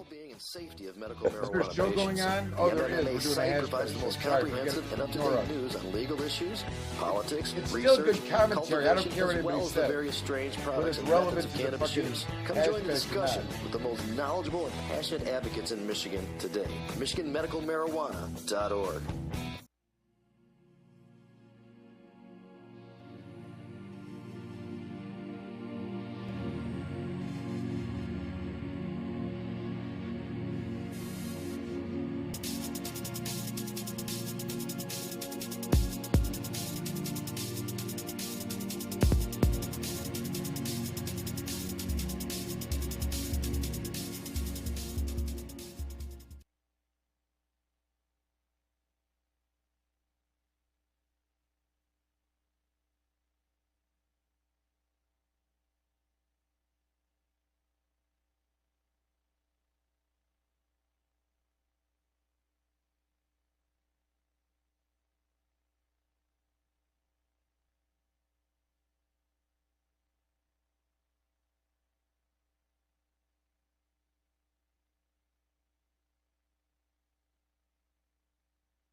Okay, so our next guest, our next speaker is Anquinette Sarfo. Everybody knows her as Q, of course. Many of us welcomed her into our homes for many years. She was the Channel 2 Fox News newscaster in the morning. I watched her for years. I felt like she was a friend before I even knew her. Following her MS diagnosis, she's led a very public campaign advocating for the use of medical marijuana in the treatment of MS. And she's a tireless leader, and she's one of the people that we can really thank for the passage of Prop 1. So here we go, my friend Q.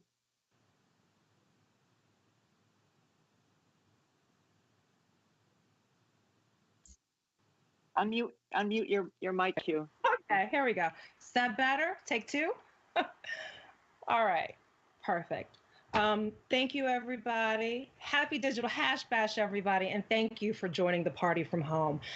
Today, while we celebrate legalization and take a puff of appreciation for the men and women who spent the last 50 years getting us to this moment, we must recognize that their work and our work is far from finished.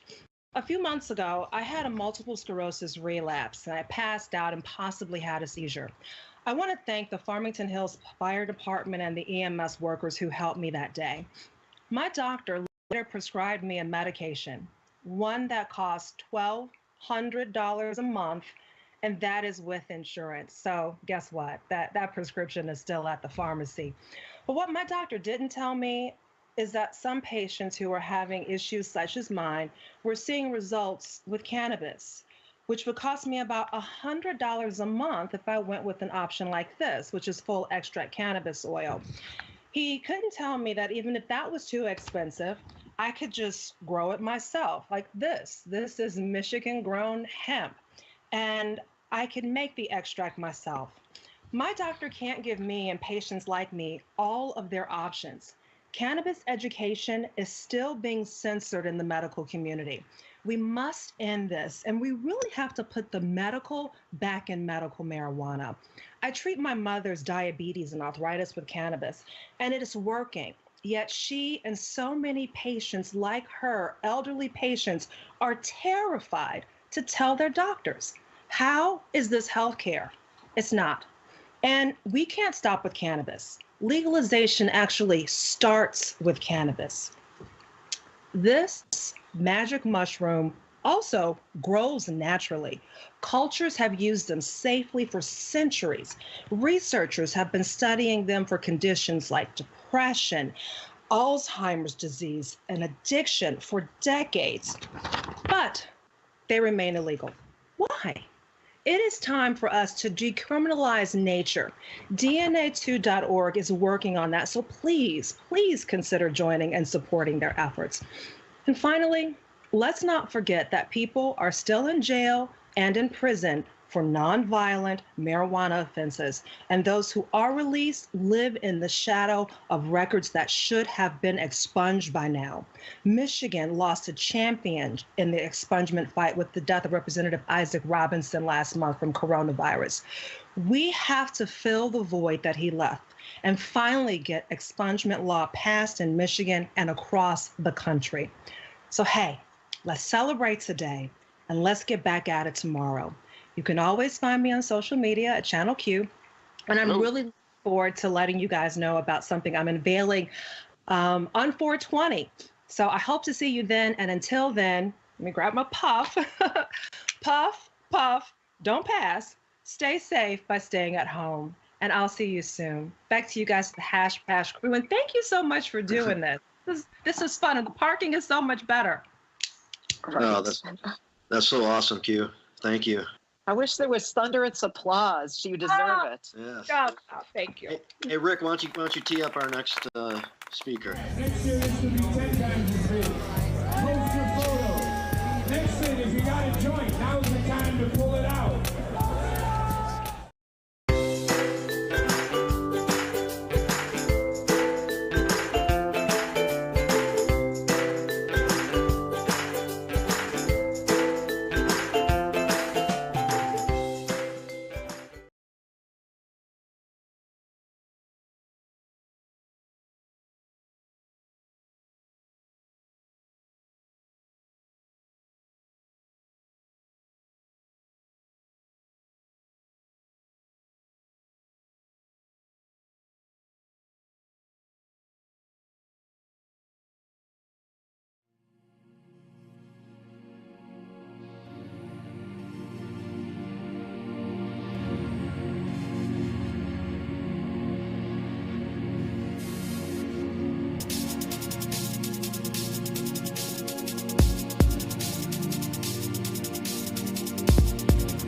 Hi, this is retired Sergeant Steve Miller, and you are watching Planet Green Trees. And now back to more Planet Green Trees.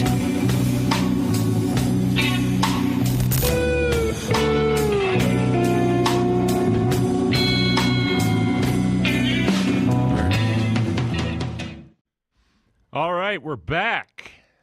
We are back. We're Hash Bash 2021 live. Hope everybody enjoyed the commercial break. Michael, are you still with us? Jim, I am, but I almost don't want to be because you look so comfortable. It is very And comfortable. The bunker set it's is plush in pretty, here. It's really plush. pretty solid. Mm-hmm. You know, me and Jeff were ignoring the event of Hash Bash in topic, but metaphorically embracing it and discussing it in the context of prohibition and the war on caregivers, which I think is a viable topic in light of the so-called legalization of marijuana and the fact that while this is going on, city after city after city is writing ordinances prohibiting the caregiving from the 2008 voter initiative called the MMMA. And if you've frozen up and you can't hear me, are you there? Okay, good. I can hear you. So it's a lot. That's what we've been talking about, and I'm sick of prohibition. I think the incrementalism stuff that we're doing is silly at this point. What do you say, Jim? You know, I think that we can make whatever laws we want, but if the law enforcement and the courts aren't going to go along with it, then it really doesn't matter now, does it? You know what's interesting? Why do they have a say in it? That's what I say. I said to Jeff on the break, I mean, what logic is there that law enforcement would be at the table discussing the future of legalization? Like, what do they bring to that table? They've been engaged in and involved with the worst failure of any policy that's ever existed that continues, to which they enforce over and over and over again without regard. And if you want to talk about insanity and repeating the same mistake over and over and over again, that is what they are doing. And whatever they've come in and whatever they're doing, and none of these changes that took place came about from their own mouth or voice, at least the leadership. And I say that, Jim, because you referenced that we can pass laws all day long, but the police somehow still have the control of things. They do. And I mean, is it the police, Jim, or is it the leadership of the police? And the leadership of the agencies? I mean, clearly it's the leadership, but the rank and file is going along with it. I mean, we talked last week about the fact that, you know, for many years, if you got pulled over and your car smelled like marijuana, the way that things would go down is you'd get pulled out of the car, you'd get sat on the curb, they'd toss your car, and if they found marijuana, you were going to jail. If they didn't find marijuana, they'd curse you out, they'd throw you back in the car, and they'd let you go on your way. And now, because they don't have the possession of marijuana angle anymore, now driving has become an issue. And this will just continue. If it's not driving, they'll find something else.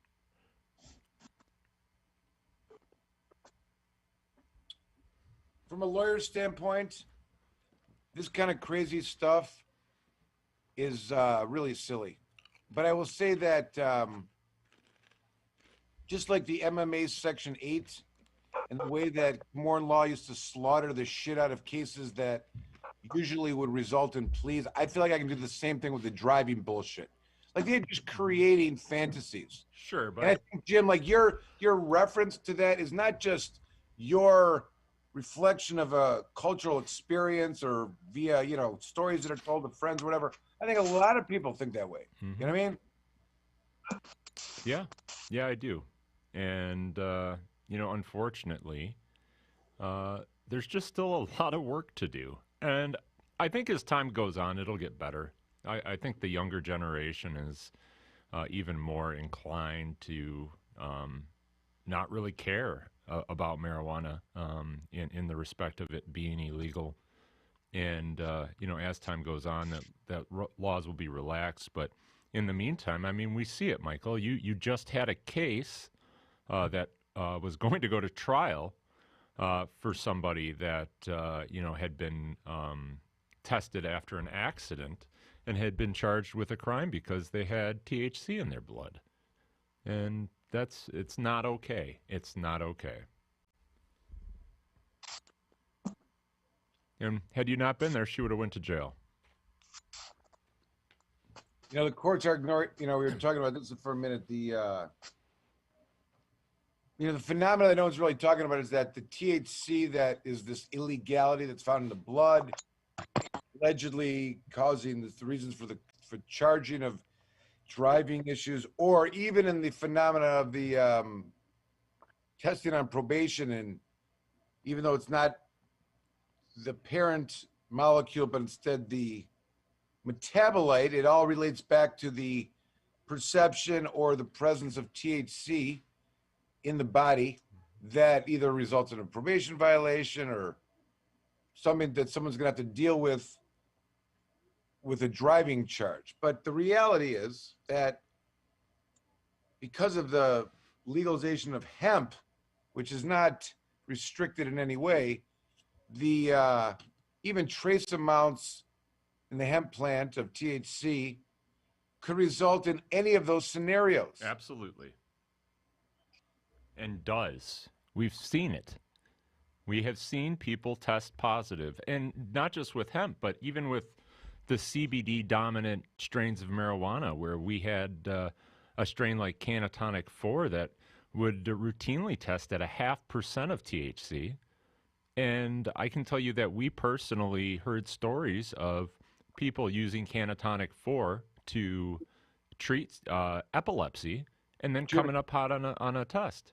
Jimmy, I'm letting Miggy in. All right. All right, here we go. I guess I'm in charge of that. That works. I thought Justin wasn't. Justin! I don't know what he's doing.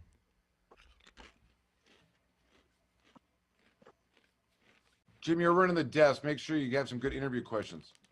I'm trying. Hash bash related. Yeah. You can ask like what's you got your own thing. You do your own way. I do me, Michael. But I did have a good question. What's your most memorable hash bash experience? It is a good question. It could be the question going on right now. It could is. be right now. I mean, we could actually say in real time it's appearing on Planet Green Trees at this exact moment. That's right. Jim, introduce our guest. Who's our guest? I must have been left out of the loop. Miguel Miggy. He's got a popular YouTube. Oh, great! And Schuyler is the one that somehow connected us because Schuyler's too sick to come on Planet Green Trees. Welcome, Miggy. How you doing? Thank you, Michael. Can you hear me okay? I'm using my phone. I can hear you great. Jim, how about you? Is he coming in okay over there at the bunker? I only see you, but I think I'm sure he's streaming correctly. It's just the monitor I'm looking at. Can you hear me? Yes, there he is. All right. All right. Well, welcome to the show, Miggy. Why don't you tell us a little bit about who you are? Right on. Dude, this is like surreal though for me. For like just to be on like your hash bash, like I've been following you guys and everything, but the hash bash history to me is just like it's like when so we had Tommy Chung on our show recently, and that was surreal to talk to Tommy. So, right now, cannabis legalization, that's our podcast, that's the website, that's YouTube channel. Right now we're over 20K subscribers, and so before that though, it's been a lot of activism. Just been I would like to say I've been a professional troll. Activism don't pay money, but I've helped make a difference. I think with which is a lot of people. Just with prisoners mostly. That's been my focus. It has been fighting the drug war through hope. Yeah. The war on drugs is a loser. It's a lot of insanity going on, banging your head against the wall. A little, today's a good day to recognize that because even though he's allegedly legalized marijuana, there's still a lot of insanity that's taking place. You know, People are losing their jobs, People losing their jobs. losing their kids. Yeah.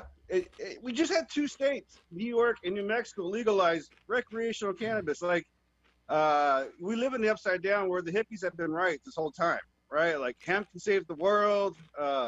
Marijuana is not an issue to incarcerate or detain someone's life. I mean, I don't know if you guys followed the prisoner situation, but like Michael Peltier, who just got released, was a quadriplegic or paraplegic. Like, how do you arrest somebody who can't walk? Like, this person is not a criminal. Like, it's not a mafioso. There's nothing criminal about the law except the law itself. That's right. That's absolutely right. And marijuana doesn't hurt people, but the laws do. And they have for a very long time. And I think it's just, listen, I feel like we're redoing our legalization campaign because, you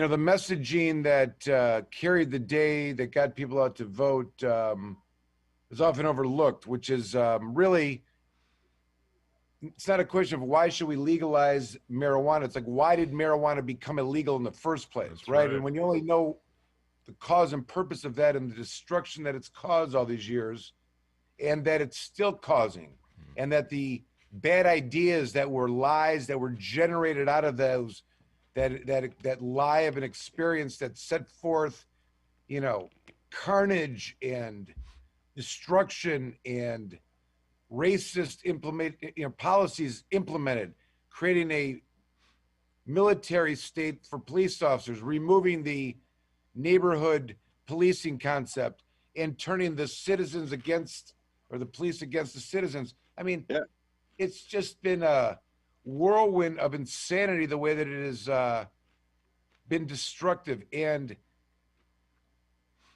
you know, and you know, the state of Michigan has been so, you know, say steadfast in demanding that the law change and it not be used in the way that it has been. And here still we are. And well, you could say, like prohibition is the most un-American thing, but it's also the most American thing, right? Like overall prohibition, this thing doesn't work. It's not a thing that's helping the people. And that's what like America's supposed to be about, right? Like, we the people, love thy neighbor, all this other bullshit. But like, New York's gonna be a great one to watch because I used to live on the East Coast, and like you said, with the racial stuff, you know, I know what you're saying too about the politicians and how to get people out to vote. And honestly, it's anger, right? Like, it's anger that really should frustrate people about all these like bullshit.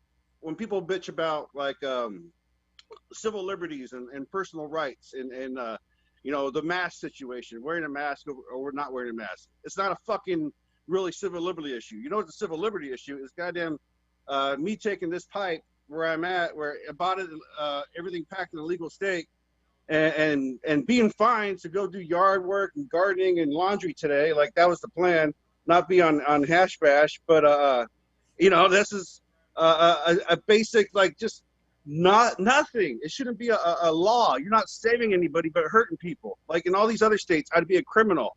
Just one border over in Idaho, who's trying to create laws about like porn and all this other ignorant bullshit. Like, we have other shit to worry about as a society, you know. And that's what I was saying about in New York. It's gonna be great to watch because the low-hanging fruit of cannabis as a crime has been used in New York State, in particular, New York City, in the big cities. You know, this is always, I smell crime. They just issued that they can't fucking arrest you and make it a crime now. For smoking in public. For smoking in public. Yeah. Michigan doesn't have that protection, ironically. You know what I mean? Yeah. But you know, New York, I agree with you in this context, and we've talked about a little bit. The Jeff Frazier, who's on here, the lawyer, who's in Texas right now. New York was the last state to legalize alcohol before the federal government legalized it. Like in the context of the states voting for legalization, you know what I mean, before the federal government adopted it as a policy. New York was the last one. And I agree, you know, I I've been to New York many times. I've, spent a lot of time there. I don't know that, the Midwest is different. Like you got your different parts of the country. Like, I don't know that New York influences the Midwest. It has some influence, but it does have an impact on the country in its entirety to a certain degree.Maybe less than it did before, but I do think that it's the one to watch. And simultaneously Schumer's claiming that he's moving some legislation, and yeah, I mean that one feels like the states are moving faster than the government is in a whole, right? Like I couldn't predict half the shit that we've been seeing legalization, but here in Washington, that's where I'm at. I live in Seattle, Washington, and the law is not correct. Like in half these legal states, it's not real legalization because you've limited markets, you've only enabled rich people. I've seen pure capitalism, like here in Washington when it was medical. There was a chance I could have started a farm in my basement if I wanted to, and take that time and energy. And that's the thing. I think, all this fear mongering of prohibition about like you legalize it, fucking this plant's going to be everywhere. I tried to plant 4 seedlings. I did 4 hatchlings. 3 of them survived. So that's a 25%. If this was a business, that's a 25% cut I got to take every fucking time. It's a fucking plant. And people don't seem to understand that you're going to get rich and enable.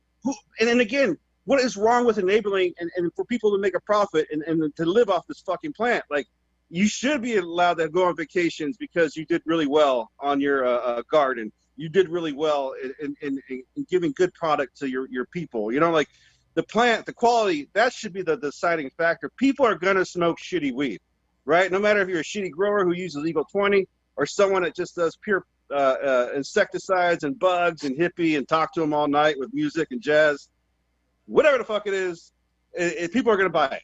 And the market will create itself and establish itself, but we can't think past that as long as all this separation and fear mongering. I don't know how long you've been following legalization, but like we're in Prop 215 for medical.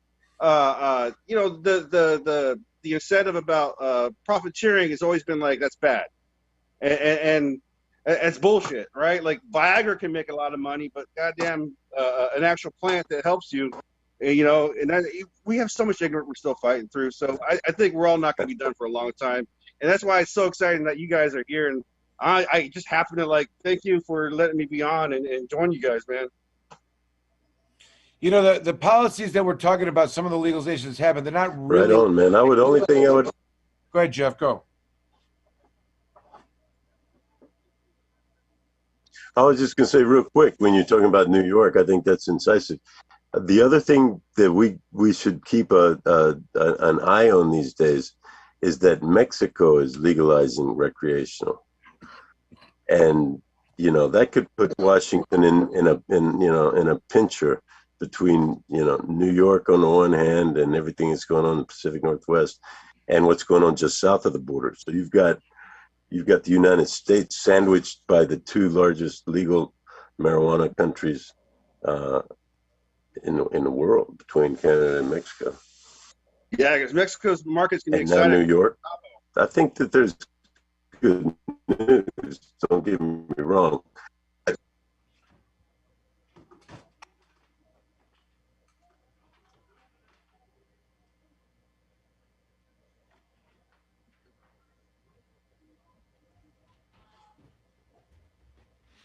Is the my connection messing everything up? No, I think we lost Jeff, but we're gonna figure it out, and we're actually going to cut to a little bit of story here about a very important man to our movement.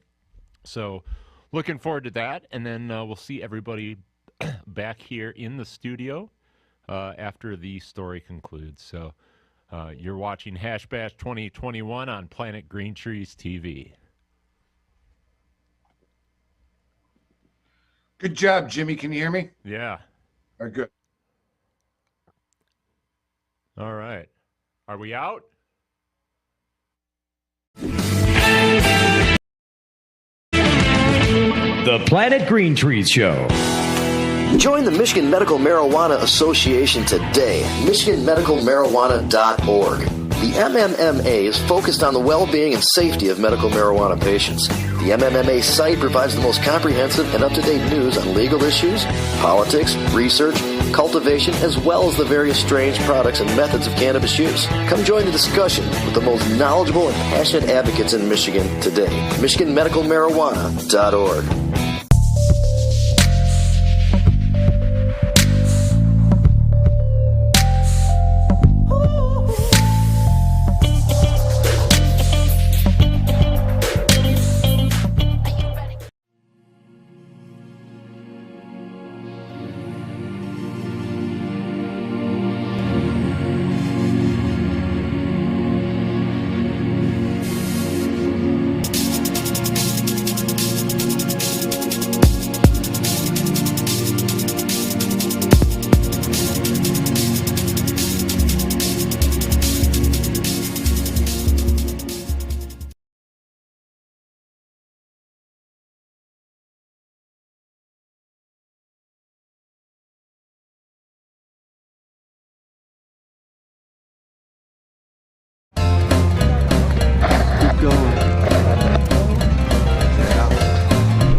I am Earl from G3 Cannabis Therapy Network, and you are watching Planet Green Trees, the original and #1 podcast in Michigan for all things cannabis and legal news.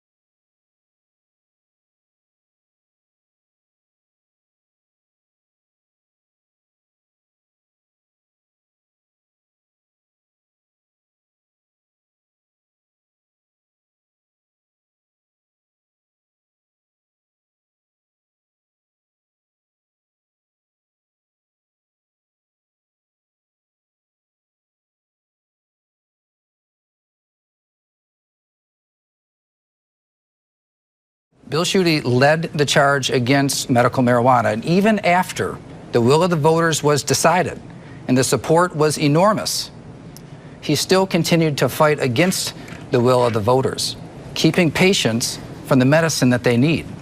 So I think it's important that we all speak up on what we think about this initiative.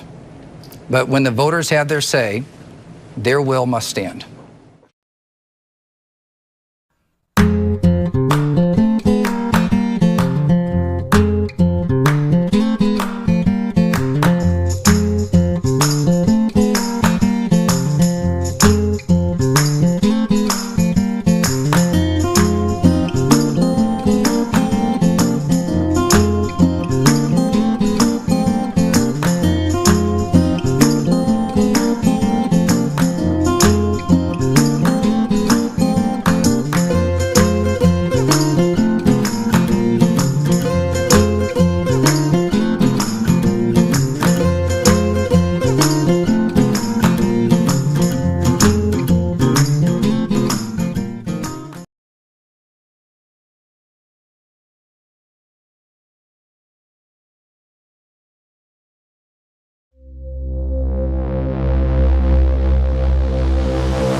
It ain't fair, John Sinclair, in the stir for breathing air. It ain't fair, John Sinclair, in the stir for breathing air. Set him free, let him be, breathing air like you and me. What's the judge to do? What else can Judge Columba do? We got to set him free. This whole place went nuts.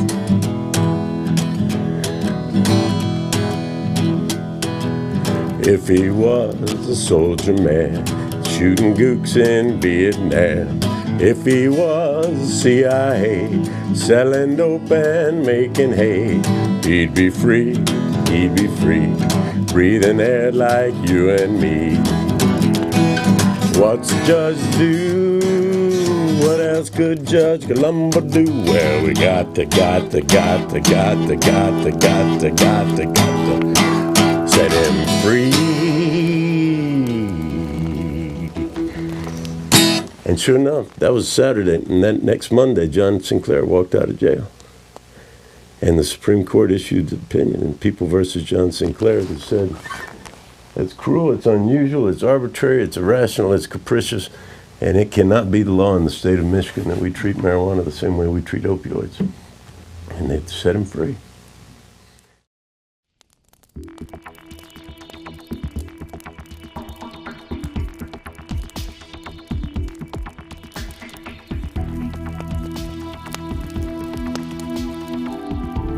Hi, I'm Jeff Frazier. I'm one of the attorneys at Komorn Law in Michigan.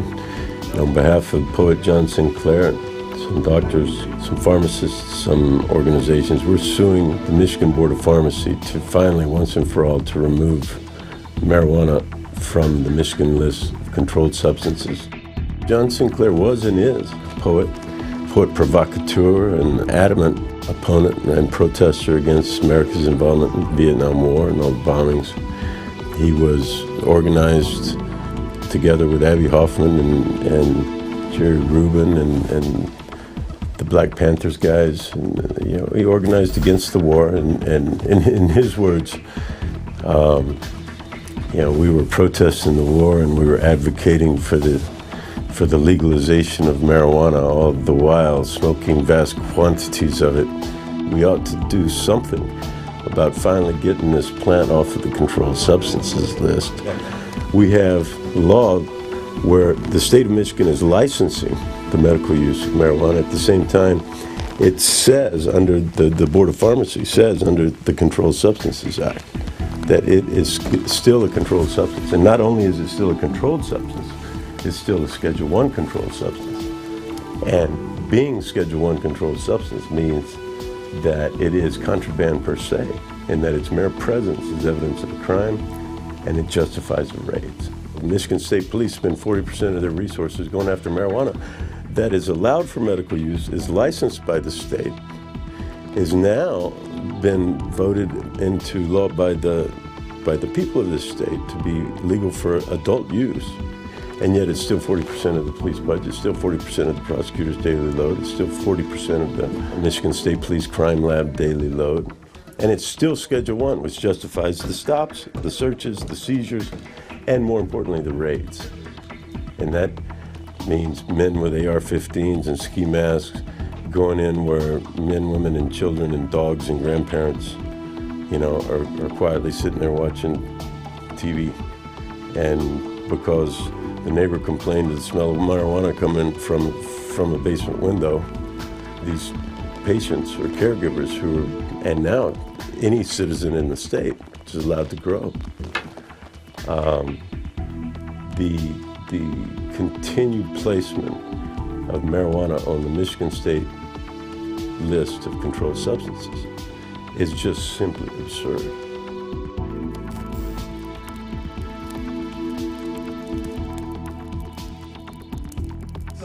Lawsuit arose from, well, it has a lot of history. And a few months ago, we were talking about how absurd it is that Michigan both has marijuana as a Schedule I controlled substance, which theoretically has no medical use, and also we're licensing facilities to sell marijuana as medicine. And we all believe that those two cannot stand together, that they are incompatible. And so here we are today. It's got a medical legal identity with huge bureaucracies of the state supervising and charging a minimum of $66,000 for you to open a dispensary to sell this weed that last year you could have been arrested and sent to prison for by the same people. You know, this whole thing is just totally horseshit, if I can use that. That's a technical term. It's hard to even fathom. And you know, for 80 years they've been locking people up and taking their possessions and harassing and terrorizing us as citizens because we like to smoke weed. So I'm proud to be part of this effort. I want to be part of every effort to completely remove the police from our lives as regarding to marijuana. All right. They got nothing at all to do with marijuana. Well, in 2018, when the administrative rules were supposed to be implemented to provide a mechanism for people applying to get licenses, the state at the same time acknowledged the principle that Michigan, to avoid a state of emergency so patients couldn't get their marijuana, needed to formulate emergency rules. So, first of all, when the legislature passed this law, they acknowledged that the state would be in an emergency if people didn't get marijuana. That is not how you talk about a controlled substance. Secondly, the way that they dealt with it was that they allowed caregivers, who they vilified for the last however many years, to supply these places where patients would get cannabis. This is not a controlled substance. This is not how controlled substances are provided for patients. And as the year went on, they tried to move to their regulated system that's been created, which wasn't working. They had more caregivers, extended the rules, and identified the names of caregivers this last go around that this method of people growing in their basement are going to provide, or wherever are going to provide to be the source for patients. And that's the state of affairs right now in Michigan. This is not a controlled substance.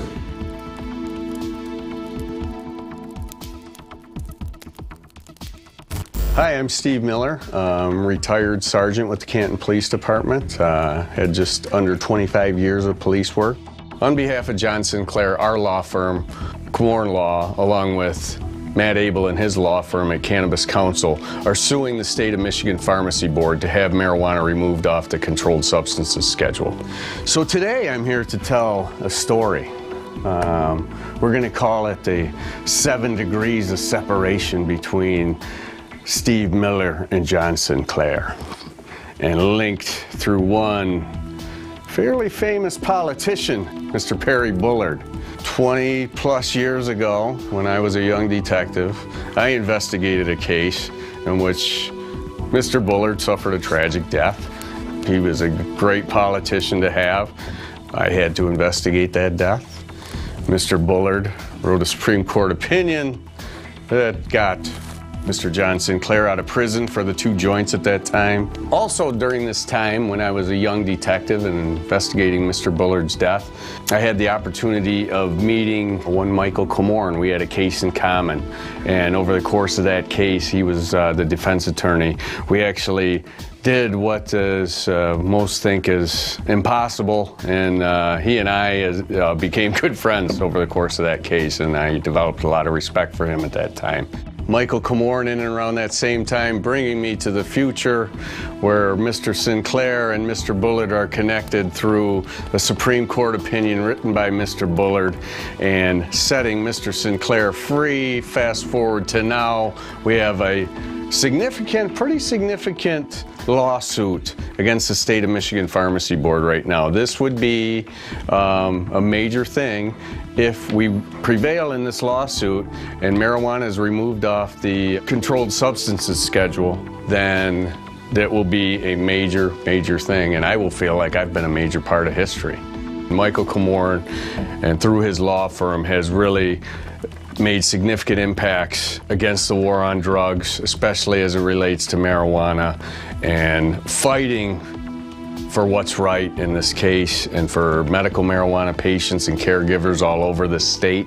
He is a pioneer in the legal world in marijuana law, and he needs to be commended for all the good work he's done in this area to try and get things right. Hopefully we'll get our hearing. If not, then we'll fight it out in the Court of Appeals and ultimately back to the Supreme Court that originally spoke in the case of John Sinclair back in 1971. It's time for, this absurdity that has forever lived at the heart of the drug war to be done with. And the way to do that is to take marijuana off the controlled substances list altogether. It's no longer to be policed. It's to be regulated.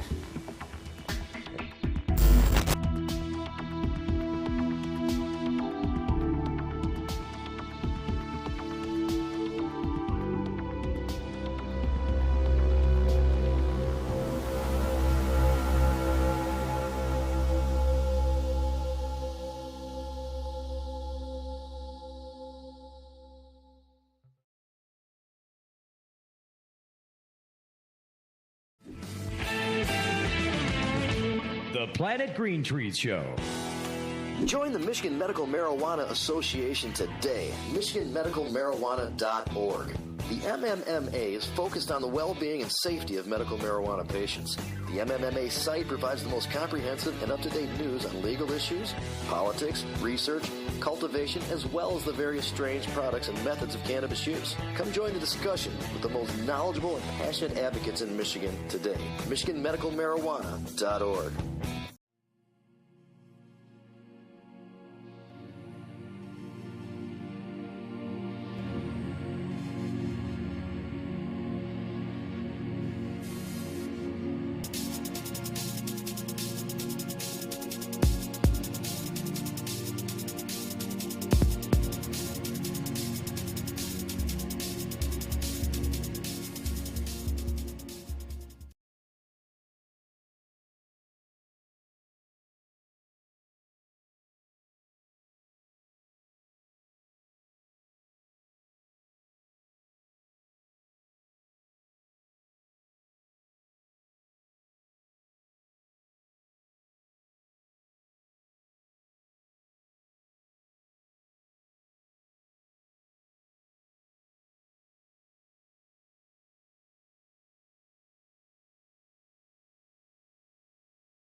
Okay, so our next guest, our next speaker is Anquinette Sarfo.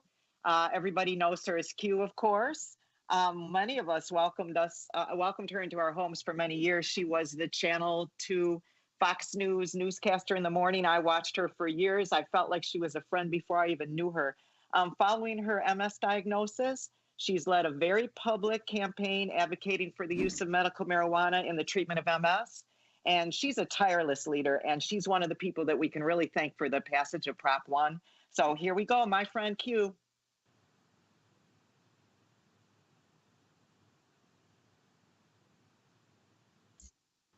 Unmute your mic, Q. Okay, here we go. Is that better? Take two? All right, perfect. Thank you, everybody. Happy Digital Hash Bash, everybody, and thank you for joining the party from home. Today, while we celebrate legalization and take a puff of appreciation for the men and women who spent the last 50 years getting us to this moment, we must recognize that their work and our work is far from finished. A few months ago, I had a multiple sclerosis relapse, and I passed out and possibly had a seizure. I want to thank the Farmington Hills Fire Department and the EMS workers who helped me that day. My doctor later prescribed me a medication, one that costs $1,200 a month, and that is with insurance. So guess what? That prescription is still at the pharmacy. But what my doctor didn't tell me is that some patients who are having issues such as mine were seeing results with cannabis, which would cost me about $100 a month if I went with an option like this, which is full extract cannabis oil. He couldn't tell me that even if that was too expensive, I could just grow it myself like this. This is Michigan grown hemp, and I can make the extract myself. My doctor can't give me and patients like me all of their options. Cannabis education is still being censored in the medical community. We must end this, and we really have to put the medical back in medical marijuana. I treat my mother's diabetes and arthritis with cannabis, and it is working. Yet she and so many patients like her, elderly patients, are terrified to tell their doctors. How is this healthcare? It's not. And we can't stop with cannabis. Legalization actually starts with cannabis. This magic mushroom also grows naturally. Cultures have used them safely for centuries. Researchers have been studying them for conditions like depression, Alzheimer's disease, and addiction for decades. But they remain illegal. Why? It is time for us to decriminalize nature. DNA2.org is working on that, so please, please consider joining and supporting their efforts. And finally, let's not forget that people are still in jail and in prison for nonviolent marijuana offenses, and those who are released live in the shadow of records that should have been expunged by now. Michigan lost a champion in the expungement fight with the death of Representative Isaac Robinson last month from coronavirus. We have to fill the void that he left and finally get expungement law passed in Michigan and across the country. So hey, let's celebrate today and let's get back at it tomorrow. You can always find me on social media at Channel Q, and I'm really looking forward to letting you guys know about something I'm unveiling on 420. So I hope to see you then, and until then, let me grab my puff. Puff, puff, don't pass. Stay safe by staying at home, and I'll see you soon. Back to you guys, the Hash Bash crew, and thank you so much for doing this. This is fun, and the parking is so much better. No, that's so awesome, Q. Thank you. I wish there was thunderous applause. You deserve it. Yes. Oh, thank you.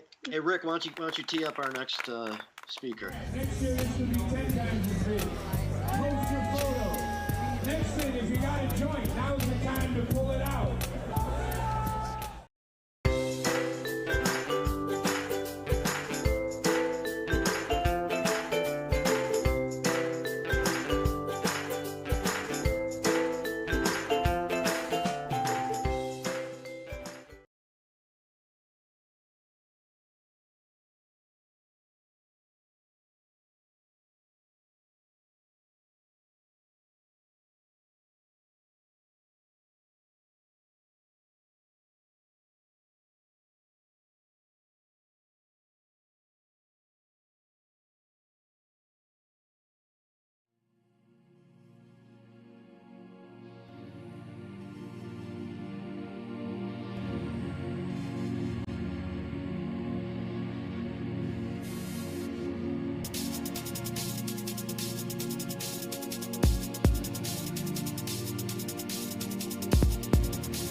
Hi, this is retired Sergeant Steve Miller, and you are watching Planet Green Trees. And now back to more Planet Green Trees.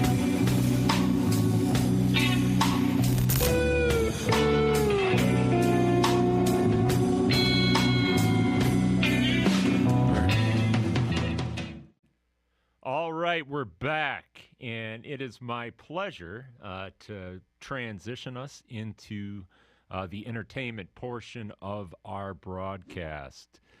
So coming up for your listening delight is musician John D. Lamb. John is the executive director of Spring-Fed Arts. He also founded and serves as the director of Lamb's Retreat for Songwriters and the Lost Lake Writers Retreat.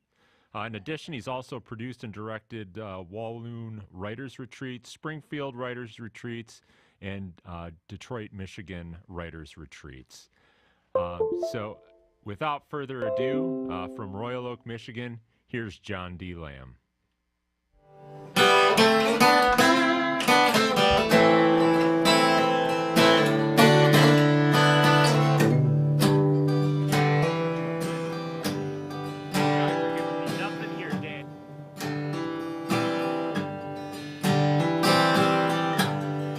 This is a joke. I don't want to hear the punchline.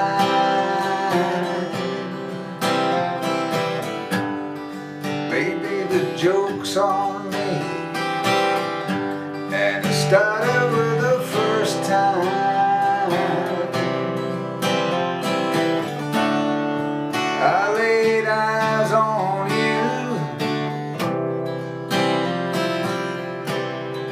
Thought I'd make you mine.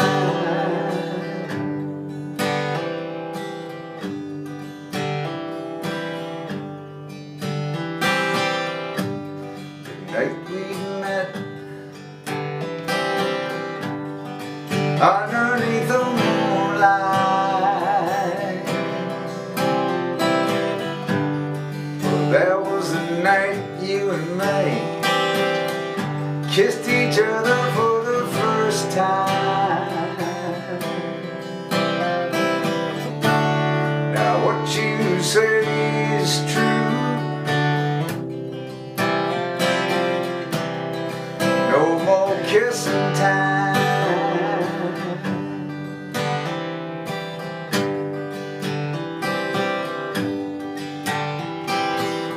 Now maybe you misspoke. It's all in a delivery.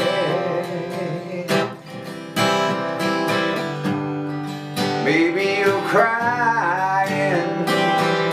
You had enough of the sweet misery. Now what you say is true. Our love is history.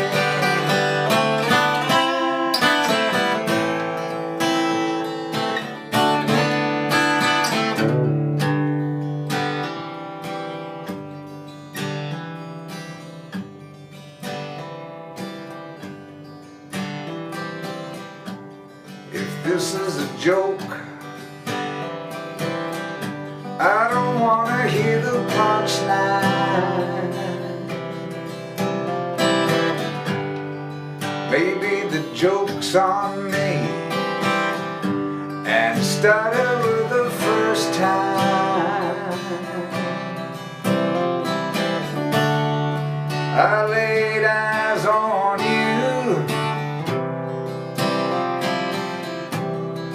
Thought I'd make you mine.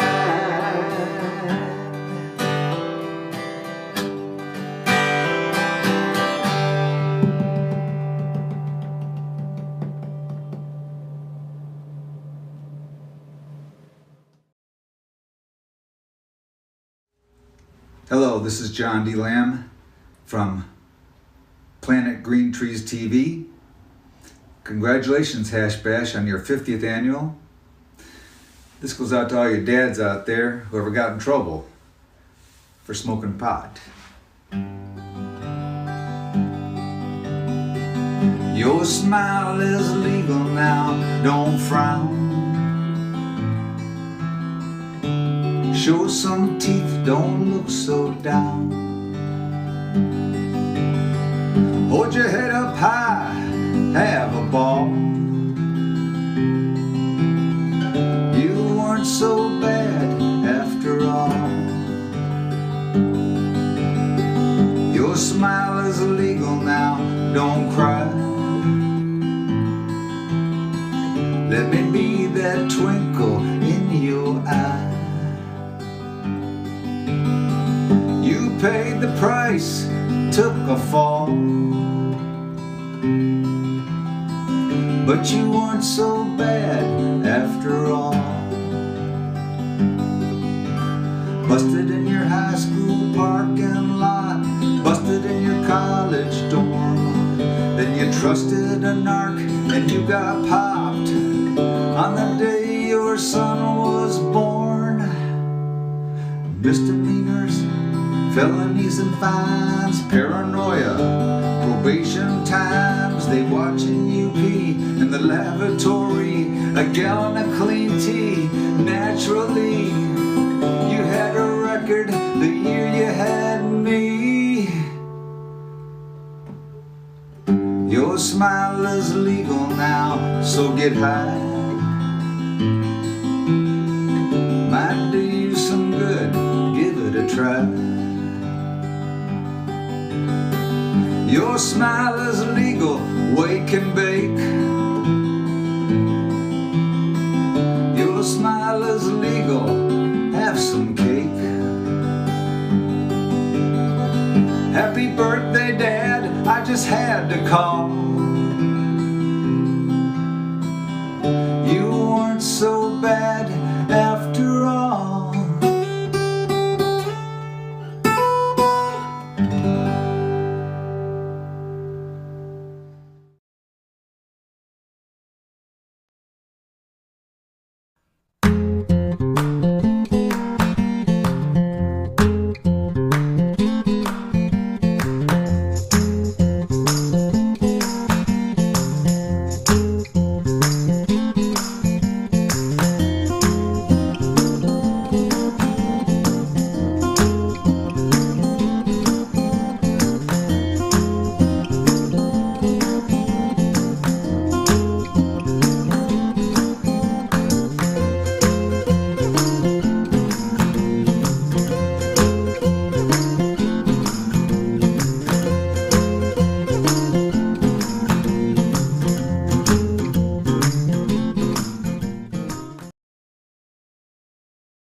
The Planet Green Trees Show.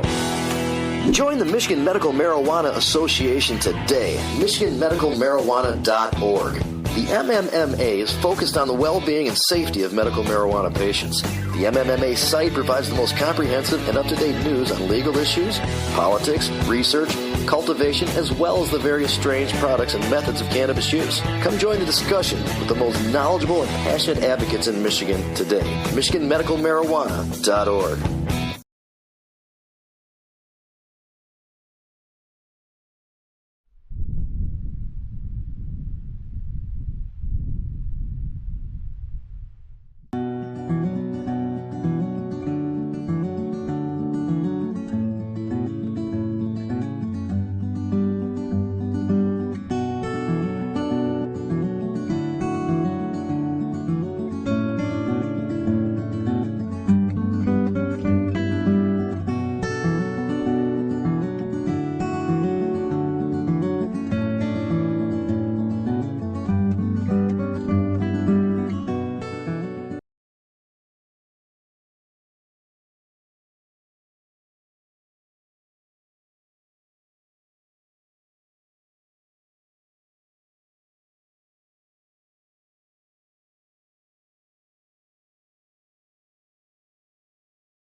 Dr. Bud Green here. Welcome to our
This is Amanda Joslyn with Elevation Station, and you're watching Planet Green Trees TV.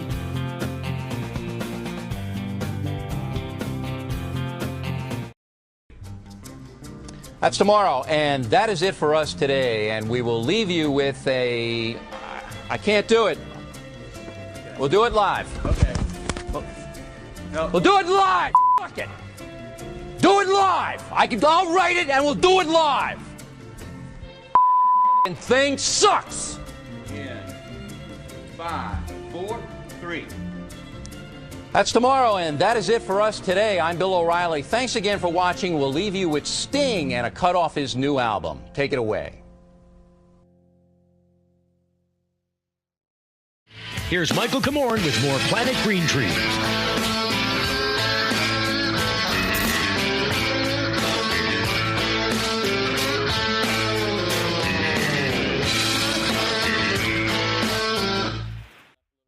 All right, we're back. Hello. I can't hear myself, but that's okay.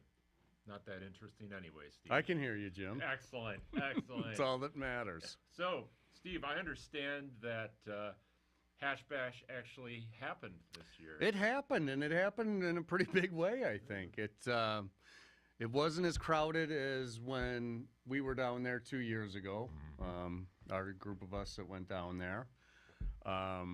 That was exceptionally crowded that day, from what I remember. That was a great day. Oh. And but today was a lot more people than I thought were going to be there. I expected a handful of 10 or 20 of us down there today is what I thought, and the people really came out. Wow. I mean, I'm not good at estimating numbers in crowds, but maybe Dan would have a good estimate. I think I was just reported that it was 40. Is that true? No, it was way more than 40. Than 40. I'd say Okay. probably about maybe 300. 300. Yeah, good. at least 300. 3 to 5. That's good. How about was law enforcement present? Law enforcement was present and very lax. Yeah, hands off. They did exactly what they should be, and it's probably exactly what the Ann Arbor and university cops have been doing for a long time.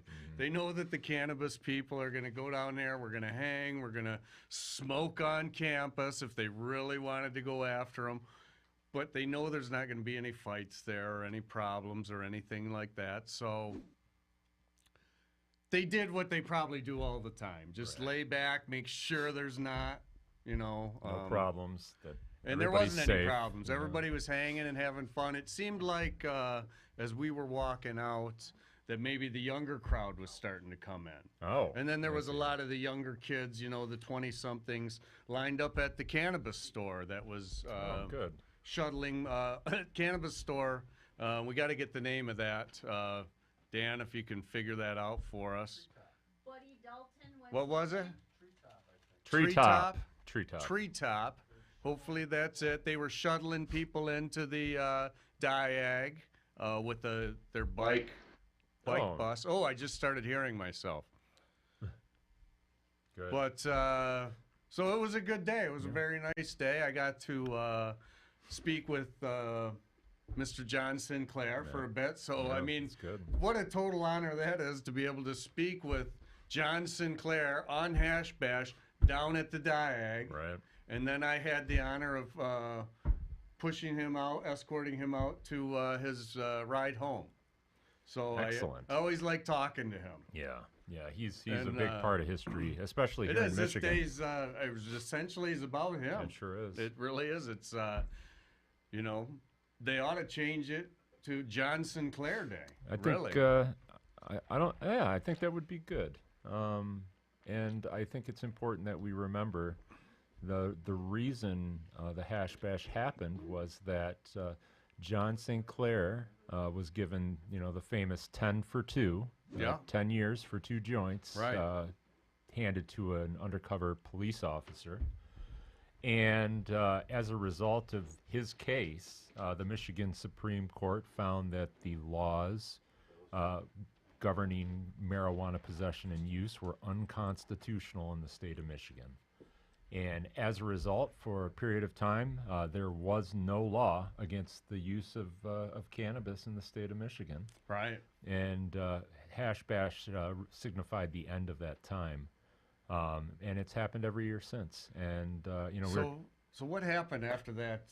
Did the sky start falling and they No. figured we better get some cannabis laws back on the books before the world comes to an end? No, but they did move quickly, and we know how the legislature always tells us that they don't move quickly, but in instances like this, they move it with lightning speed, Steve. Lightning They speed. can do it when they want to, Jim, with the swipe of a pen. That's as it. we always Swipe say, of a right? pen. That's all it takes. That's all it takes. But it's important for us to remember that, because are things really that different now? I mean, sure, they're different, but we were talking earlier, and we've talked before, Steve, that people are still getting arrested for having marijuana on their person in a motor vehicle through these trumped up operating while under the influence of drugs charges. Right. And the war on cannabis and cannabis users continues. It continues on. I think it almost appears as though law enforcement is angry. They are about it becoming legal. Well, we took some money away from them, I think. And there's still states where it's fully illegal. They don't even have medical. Yep. And I have a story of heard about a guy last week in Indiana. Was moving some weight probably, and bam, felony charges down there, buddy, and you're going to do some time. Yep. If they convict you. Oh, yeah. But down there, they don't mess around. I mean, it's still, that'll probably be one of the last states to ever legalize it, if at all. Yes. Yeah, I agree. But I do think we've made quite a bit of progress, but there's still a lot more that we need to do. A lot of things need to be done still. Yeah. It's really not completely free yet. It's better than it's been. Yep. Probably since, I don't know, a long time. The entire time I've been alive, certainly. Yeah, absolutely. Yeah, me too. But I mean, this has been going on hardcore for 50 years. Yep. Anyway, as long as I've been alive. Yeah. And so it's probably better than I've ever seen it. I mean, I never saw. I was telling Dan today, as we're driving down to Ann Arbor, driving back, I said, we're the billboards, all the billboards you see advertising cannabis products. Yeah. And I said, I never thought I'd see the day never see billboards. I thought I may see legalization. I thought that was probably going to be a reality. But I never thought, I thought they'd have some law come with it, some attachment to the law where you can't advertise on billboards. Yeah. Like cigarettes. Yeah. And that didn't happen, and the billboards are up, and I tell you what, I'm as happy as I can be seeing those billboards. Yeah. Whether you're a corporate person or not, it's coming, and that's part of progress. And like Dan and I were picking out the couple of companies we like their billboard signs. Mm-hmm. They're doing good with the visual marketing stuff. And Which one did Dan like? Well, we both liked the Cushy Punch. Cushy Punch, yeah. And what was the other? Oh, the terpene tanks. Dan liked the terpene tanks. Yeah, I know that. That's good. Yeah, no, I mean, I think that it's good. I know that, you know, we've talked, though, that it's definitely changing things in Michigan.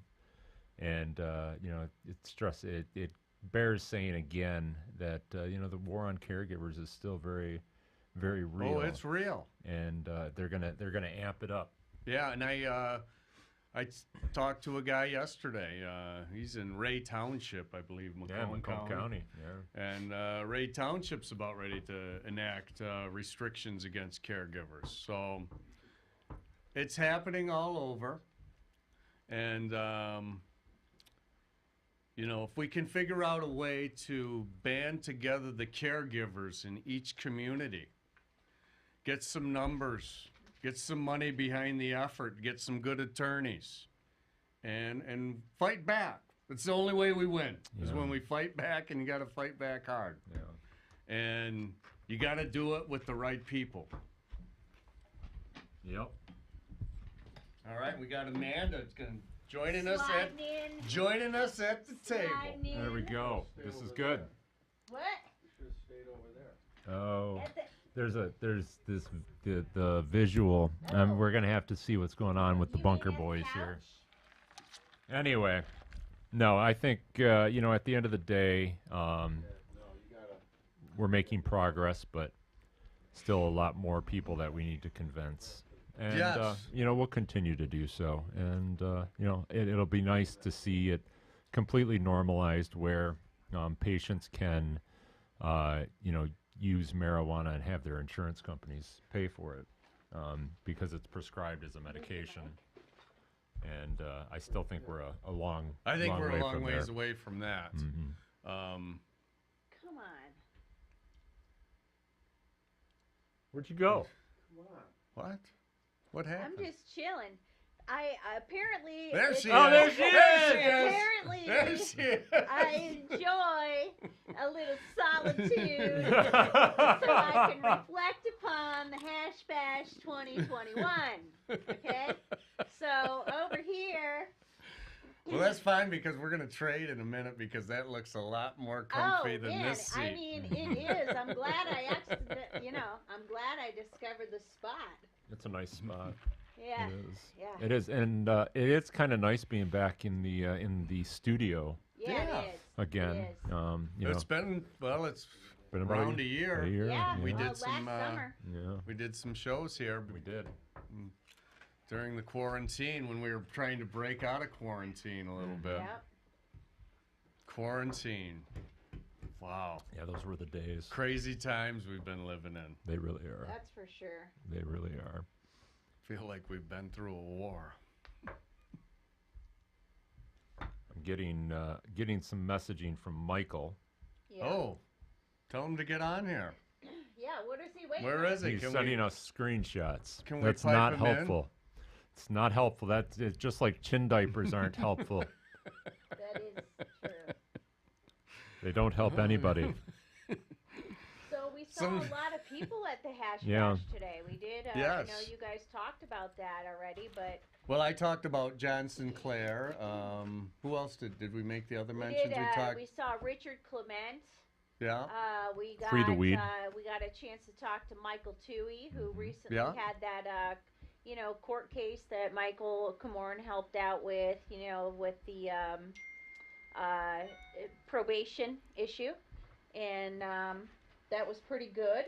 So we saw him, talked to him. He actually might be swinging by a little bit later to the studio. Yeah. to Who's that? do a personal Michael Toohey. appearance. No, Stop by, that yeah. would be wonderful. Yeah, so it's something we'll be looking forward to. But also, we saw Tim Beck. Tim Beck, Yes, we did, like right away. the Godfather. Yeah.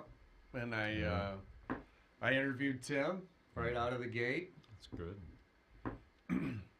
Yeah, Tim Beck is always good to see. He's very passionate about the movement, and you know, it was nice to connect with him. Yeah. Then we also had the chance to see Chad Morrow, who's been a guest on the show a couple of friend times. of the show. Yeah. Yep, he's a fan favorite. And who else did we see? Jeez, Petey's. We did see Matt Abel, Michigan Normal. He spoke. Normal president. Yep, he spoke for a moment. Adam, of course. Yeah. Yep.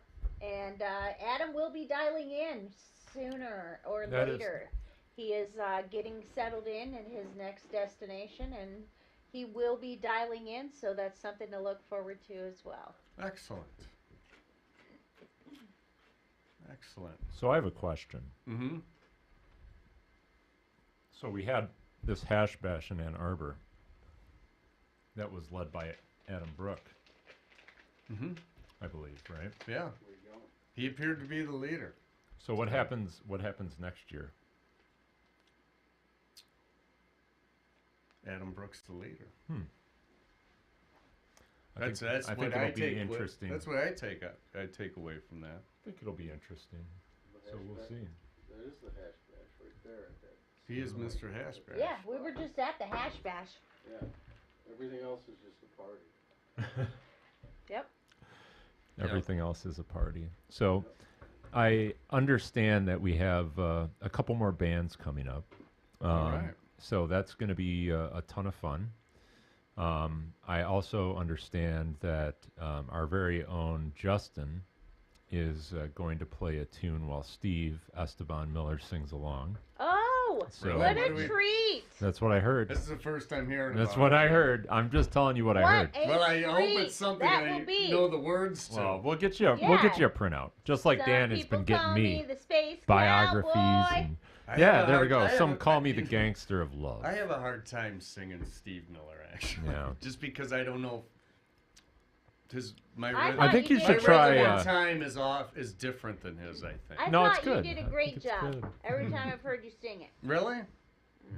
I'm never happy with it. No.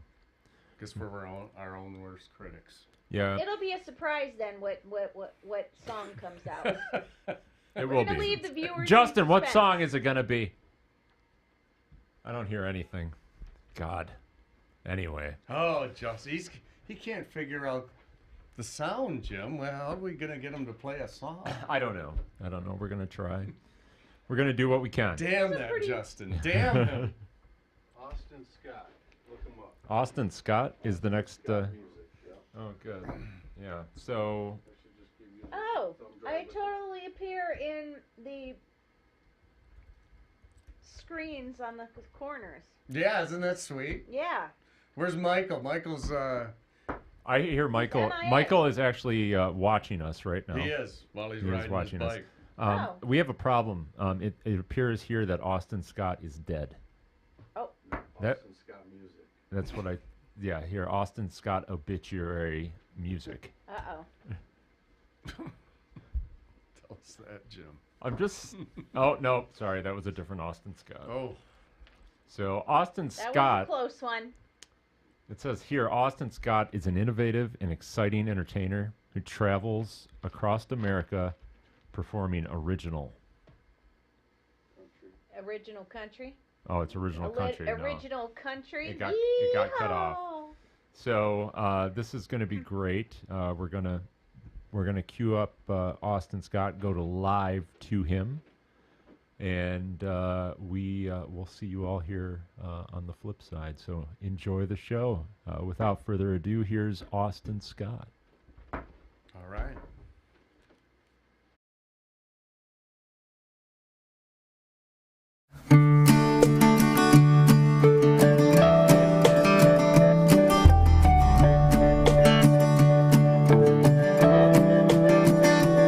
I worked a double shift in the heart of the city. Sun's going down. I'm about to get ready to close my eyes, get some rest and dream of a life that's better than this.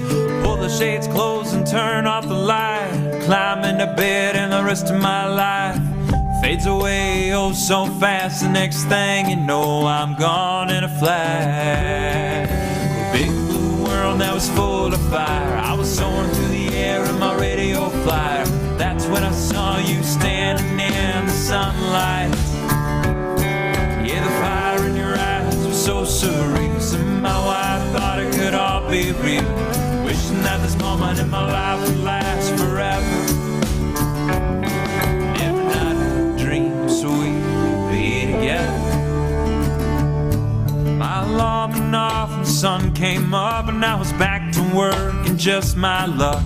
Breaking my back just to stay afloat. I can't stay awake, I need an antidote to keep my fears and my blues away. Well, it's getting heavy at the end of the day. I bust out the door, down the road, yeah, to finish what I started. No, we're telling where it might go.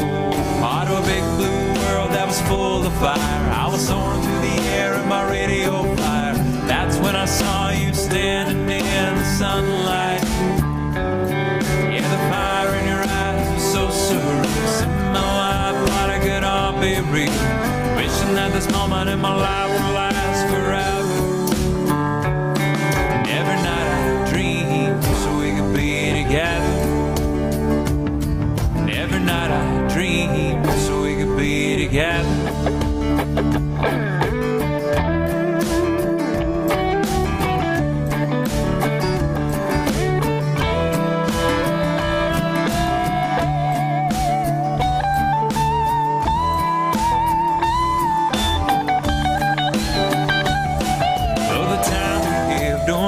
Too long, though my feelings now for you are strong.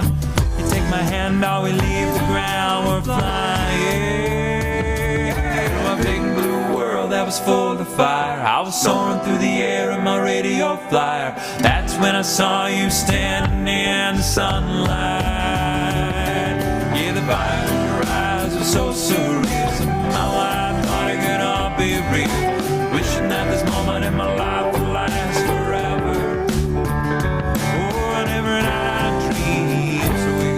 Together. Oh, and every night I dream so we could be together. Yeah, and every night I dream so we could be together. Yes, I do. Oh, I dream of you. Us together. I dream.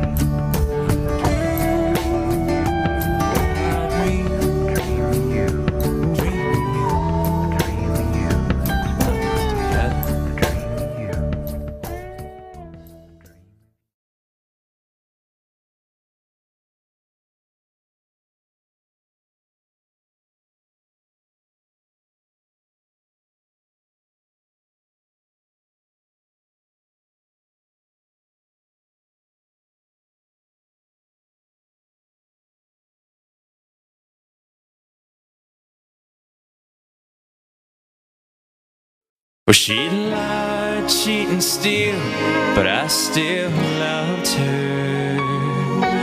She would mess with your heart, but just for fun. Well, she's downright rotten in the least day. More than one time she's made the front page. Yeah.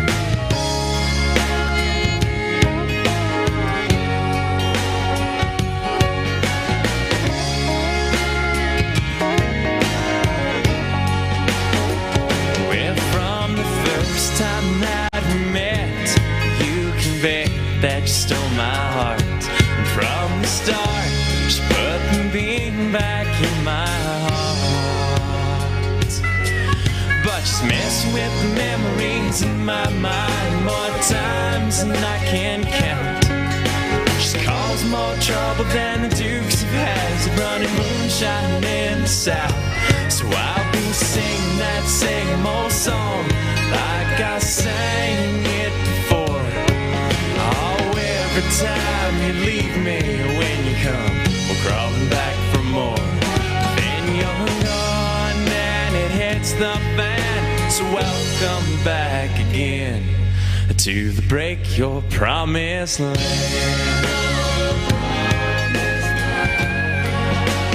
Break your promised land.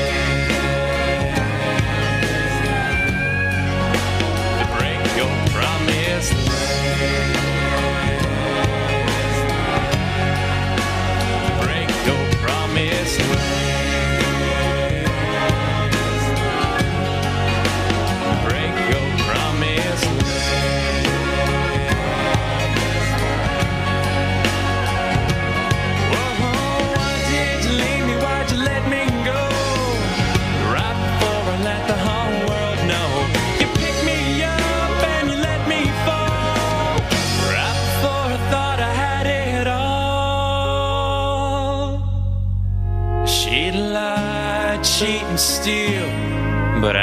still loved her.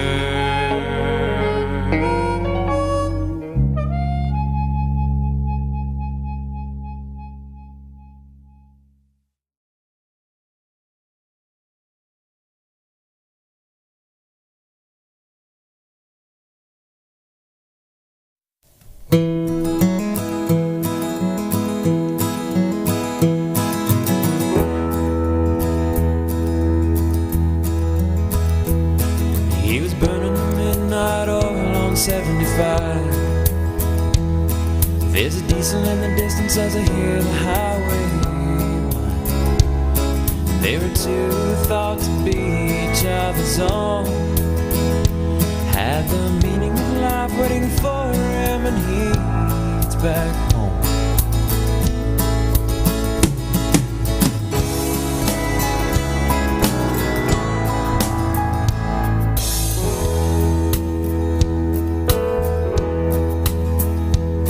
It was a cool and clear morning when he pulled in the drive. Well, he held her close and breathed her deep inside. When the day was done, yeah, the spirit was set free. For they'd get lost in love's wide oceans and deep blue seas. For they'd get lost in love's wide oceans and deep blue seas.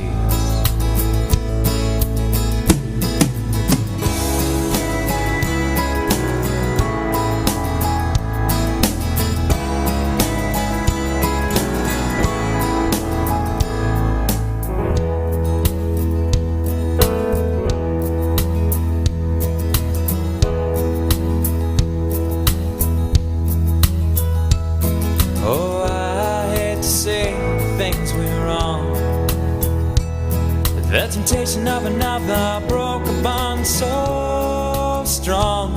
And I hate to say it, but we've all been there.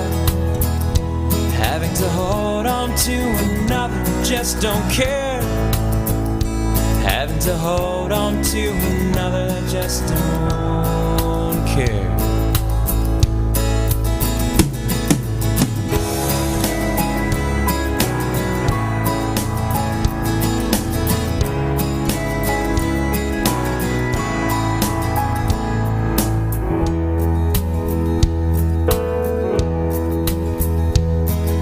See the tears welling in her eyes. Back and forth with the ticker on the tape and his demise. But that would not be the end of me. For I'd be cast down to sit upon my knees. For I'd be cast down to sit upon my knees.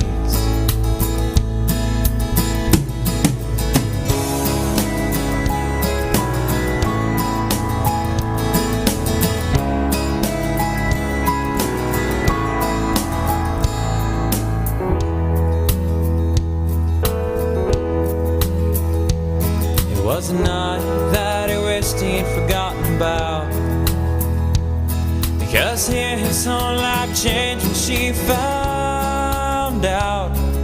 A sin that one other could compare. She left him bleeding with his eyes still open in the cool night air. Left him bleeding with his eyes still open in the cool night air.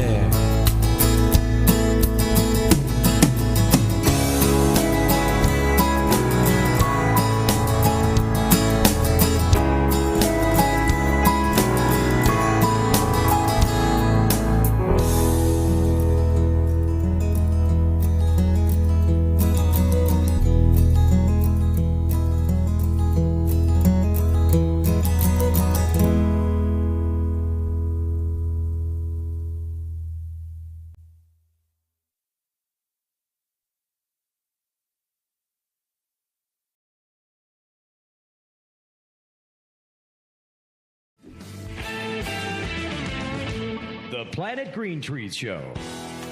Join the Michigan Medical Marijuana Association today. MichiganMedicalMarijuana.org. The MMMA is focused on the well-being and safety of medical marijuana patients.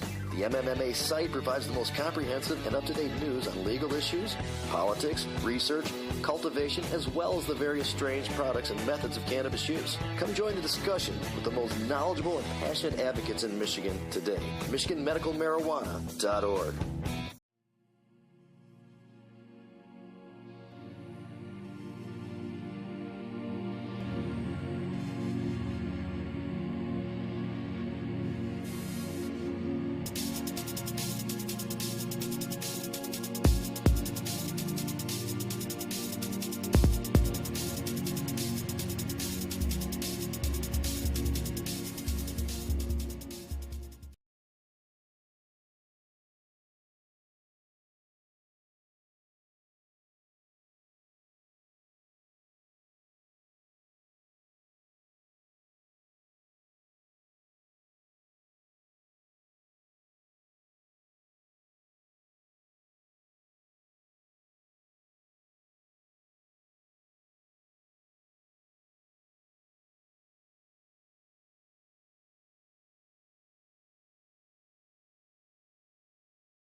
Now's the time to pull it out. Okay, so our next guest, our next speaker is Antoinette Sarfo. Everybody knows her as Q, of course.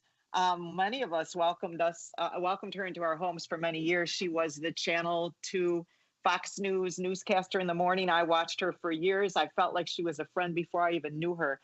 Following her MS diagnosis, she's led a very public campaign advocating for the use of medical marijuana in the treatment of MS.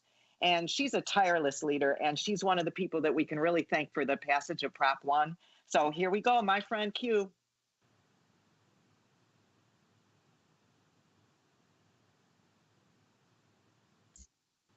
Unmute your mic, Q. Okay, here we go. Is that better? Take two? All right, perfect. Thank you, everybody. Happy Digital Hash Bash, everybody, and thank you for joining the party from home. Today, while we celebrate legalization and take a puff of appreciation for the men and women who spent the last 50 years getting us to this moment, we must recognize that their work and our work is far from finished. A few months ago, I had a multiple sclerosis relapse, and I passed out and possibly had a seizure. I want to thank the Farmington Hills Fire Department and the EMS workers who helped me that day. My doctor later prescribed me a medication, one that costs $1,200 a month, and that is with insurance. So guess what? That prescription is still at the pharmacy. But what my doctor didn't tell me is that some patients who are having issues such as mine were seeing results with cannabis, which would cost me about $100 a month if I went with an option like this, which is full extract cannabis oil. He couldn't tell me that even if that was too expensive, I could just grow it myself like this. This is Michigan-grown hemp, and I can make the extract myself.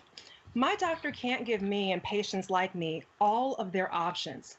Cannabis education is still being censored in the medical community. We must end this, and we really have to put the medical back in medical marijuana. I treat my mother's diabetes and arthritis with cannabis, and it is working. Yet she and so many patients like her, elderly patients, are terrified to tell their doctors. How is this healthcare? It's not. And we can't stop with cannabis. Legalization actually starts with cannabis. This magic mushroom also grows naturally. Cultures have used them safely for centuries. Researchers have been studying them for conditions like depression, Alzheimer's disease, and addiction for decades, but they remain illegal. Why? It is time for us to decriminalize nature. DNA2.org is working on that, so please, please consider joining and supporting their efforts. And finally, let's not forget that people are still in jail and in prison for nonviolent marijuana offenses, and those who are released live in the shadow of records that should have been expunged by now. Michigan lost a champion in the expungement fight with the death of Representative Isaac Robinson last month from coronavirus. We have to fill the void that he left. and finally get expungement law passed in Michigan and across the country. So, hey, let's celebrate today and let's get back at it tomorrow. You can always find me on social media at Channel Q, and I'm really looking forward to letting you guys know about something I'm unveiling on 420. So I hope to see you then, and until then, let me grab my puff. Puff, puff, don't pass. Stay safe by staying at home, and I'll see you soon. Back to you guys, the Hash Bash crew, and thank you so much for doing this. This is fun, and the parking is so much better. No, that's so awesome, Q. Thank you. I wish there was thunderous applause. You deserve it. Yeah. Oh, thank you. Hey, Rick, why don't you tee up our next speaker? Next year, this will be 10 times as big. Post your photo. Next thing, if you got a joint, now's the time to pull it out.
Hi, this is retired Sergeant Steve Miller, and you are watching Planet Green Trees. And now back to more Planet Green Trees.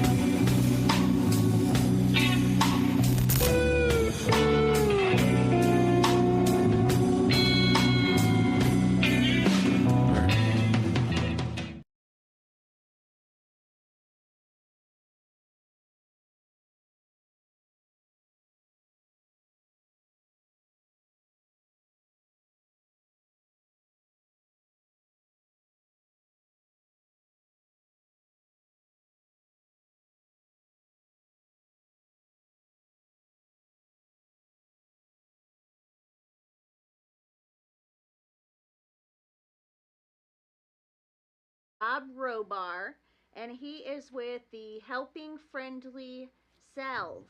And so what I'd like to have him do is come on and guess what? Introduce himself and tell us about his story and how he came to offer some of the products that he does. Hello. Hey, Rob. Hello. How are you doing? Good. Awesome. Good. How are you? I'm doing all right. Have you been able to watch much of the broadcast so far? Well, yeah, I've been doing a little bit of work around here we've been kind of living in hotels recently with our bathroom being redone. So it was kind of like I came home for a day and then we were getting ready to go out. I was like, oh, getting packed and stuff like that. And yeah.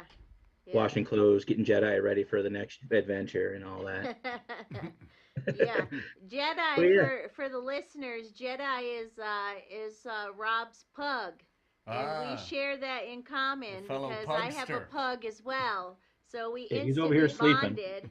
And if I remember correctly, Jedi just got a grooming the other day, didn't he? What's that? Jedi grooming? just Oh, got yeah. himself a nice little groom the other Yep, day. yep. The dog spa, we call it. Yep, doggy spa. Awesome. Yep. Do all those things we don't want to do, like clip his toenails and all that kind of stuff. Oh gosh, that's miserable with the pug. You know? We had Adam on. Adam was popped up too. Adam, is that you? And we also have Mr. Hash Bash here. Yes, Just that is tuned me. in. I am outside on the Diag, Nice. doing what we do. All right, That's good to awesome. see you. Did That's awesome. Did you see us down there today? No, I did not. Oh, darn it! I didn't want to bug you too much because you. Oh, you should have. You You should looked always busy. bug me. You looked busy. Well, Yeah, good time was had by all. so let's hear about what your thoughts were in regards to today's protest and today's attendees. What did it meet your expectations? I wasn't really sure what to expect. I was impressed with what happened. It went off kind of how I hoped it would. There's been people coming and going all day. I mean, it's amazing how many people are in Ann Arbor for the day. And the economic impact of Hash Bash in the city of Ann Arbor is going to be huge. So That's I'm kind of happy it happened. And That's what no I problem said. with the police. I said to Dan on our way out, we saw people lined up at restaurants, lined up at the local provisioning center, walking the streets. I said, this is probably the best Spending money. best day Ann Arbor's seen in a year. That's right. Right. Yeah. And I asked the local reporters from the Ann Arbor News and whatnot to please interview these local restaurants and businesses and see how well they did with the people that were brought to town from Hash Bash. So, I'm proud of what happened. I saw a lot of people wearing masks, socially distancing, staying in their groups, not passing joints.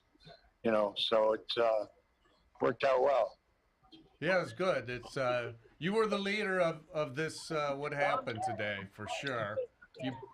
Just All I did was create a Facebook post. I mean, I was going to show up either way. Sometimes that's all it takes, and the crowd came out, and that was under your leadership. So I appreciate that. Thank you for doing that and keeping this going because that's where it was real, right down there. It was. Well, yeah, it Hash was Bash great to can't be take down place there. anywhere else. No. I'm thinking about moving it into the sun in the future because, when you stand on the steps of the Hatcher Library, it's always cold because you're in the shade. It's always a little So I'm chilly. thinking about moving it to like the other side of the Diag next year. But I've talked about that in the past. Maybe I could pull that off next year. Yeah. That's cold out there. Perhaps a few heat lamps, if nothing else. That's right. But it was a great day. It was great seeing you down there and everybody else, and John Sinclair and Tim Beck and just everybody. Yeah, it was cool. I was happy. We had a lot of old friends show up. A lot of people I haven't seen in years. It was a good feeling, and this to me is more what originally Hash Bash was about. It was only after the years that when I got involved that it became this big, large political, speakers for hours and stuff like that. So I like the feelings. Absolutely. All right. Well, thank you. Thank you for I appreciate it. I validating. appreciate you absolutely. folks. And Thank you for coming on, always. Yeah. You're always No welcome problem. on this show, always. I appreciate that. Happy Hash Bash. Happy Hash Bash. Same to you.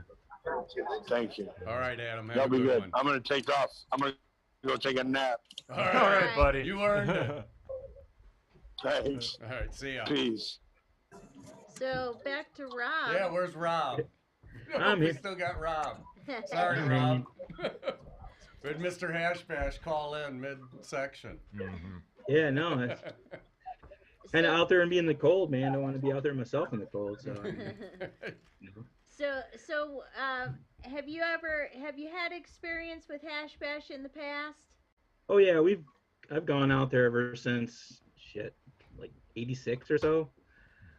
Pretty much come down from Ferris and stuff like that with friends, or by the time we'd be home for spring break or whatever, and kind of always head up there. And then, from there, yeah, I've pretty much gone just about every year, except for a few years. It was just kind of not, family stuff going on or things like that, just not able to get out that way. But yeah, I've always made a point to try to get out there. Last couple of years, not last year, of course, but the year before, kind of went out and gave away a ton of samples of the 1 ounce salves, and that was kind of fun just because so many people don't expect free stuff and when they have like that. And then also just the exposure and getting out there and being a part of it, really something that we've all been a part of. And it's been interesting this year just because there is so much happening with it. And last year was more like, oh, we're legal now, and like everybody's been kind of saying, touching on all the things of it's legal but not legal, all those types of topics. And that's starting to go on now with the Delta 8 THC, and especially in the other states, and some of these southern states. And the biggest thing that I think, even beyond that, is really, and we had a conversation with my partners earlier about it, is the PAC Act and how it affects vaping devices. In the cannabis industry is going to be hugely affected by it as well, because they will not be able to get these soon. Oh.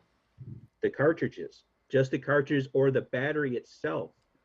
A lot of that has become up in the last week or so, that, they're going to shut down shipping points and things like that and shut it off at customs for a lot of those things coming in. Sure, there's a million of them in the country right now, but, that's going to affect everybody down the line, just on vaping devices, and in the hemp industry, of course, and Delta 8 with so many brands and all that who sprung up overnight on the cartridge scene because there's just so popular. But yeah, there's a whole lot happening, it's never ending, it seems. Be a good time to get in the cart making business, maybe. Yeah. And it's interesting because one of my partners actually does have a patent on a really unique refillable device that is something that is out there, and it's like, well, yeah, it might eventually be a good time when that for stock runs out, we got to make more, and we got to find a U.S. manufacturer that can do it cheap enough. Right. Yeah, that's it. But they still want you to register everything in like devices and things like that through ATF. So that's something like, we don't do a lot of carts with our company. We do have like a full spectrum cartridge, but even that, we got to kind of think about how we're going to move forward on that, because we can ship it to customers, businesses, but not individuals. And that's something that's really going to affect everybody, especially with the cannabis industry being so popular and heavy on carts. Right, because they're convenient. People like convenience. That's right.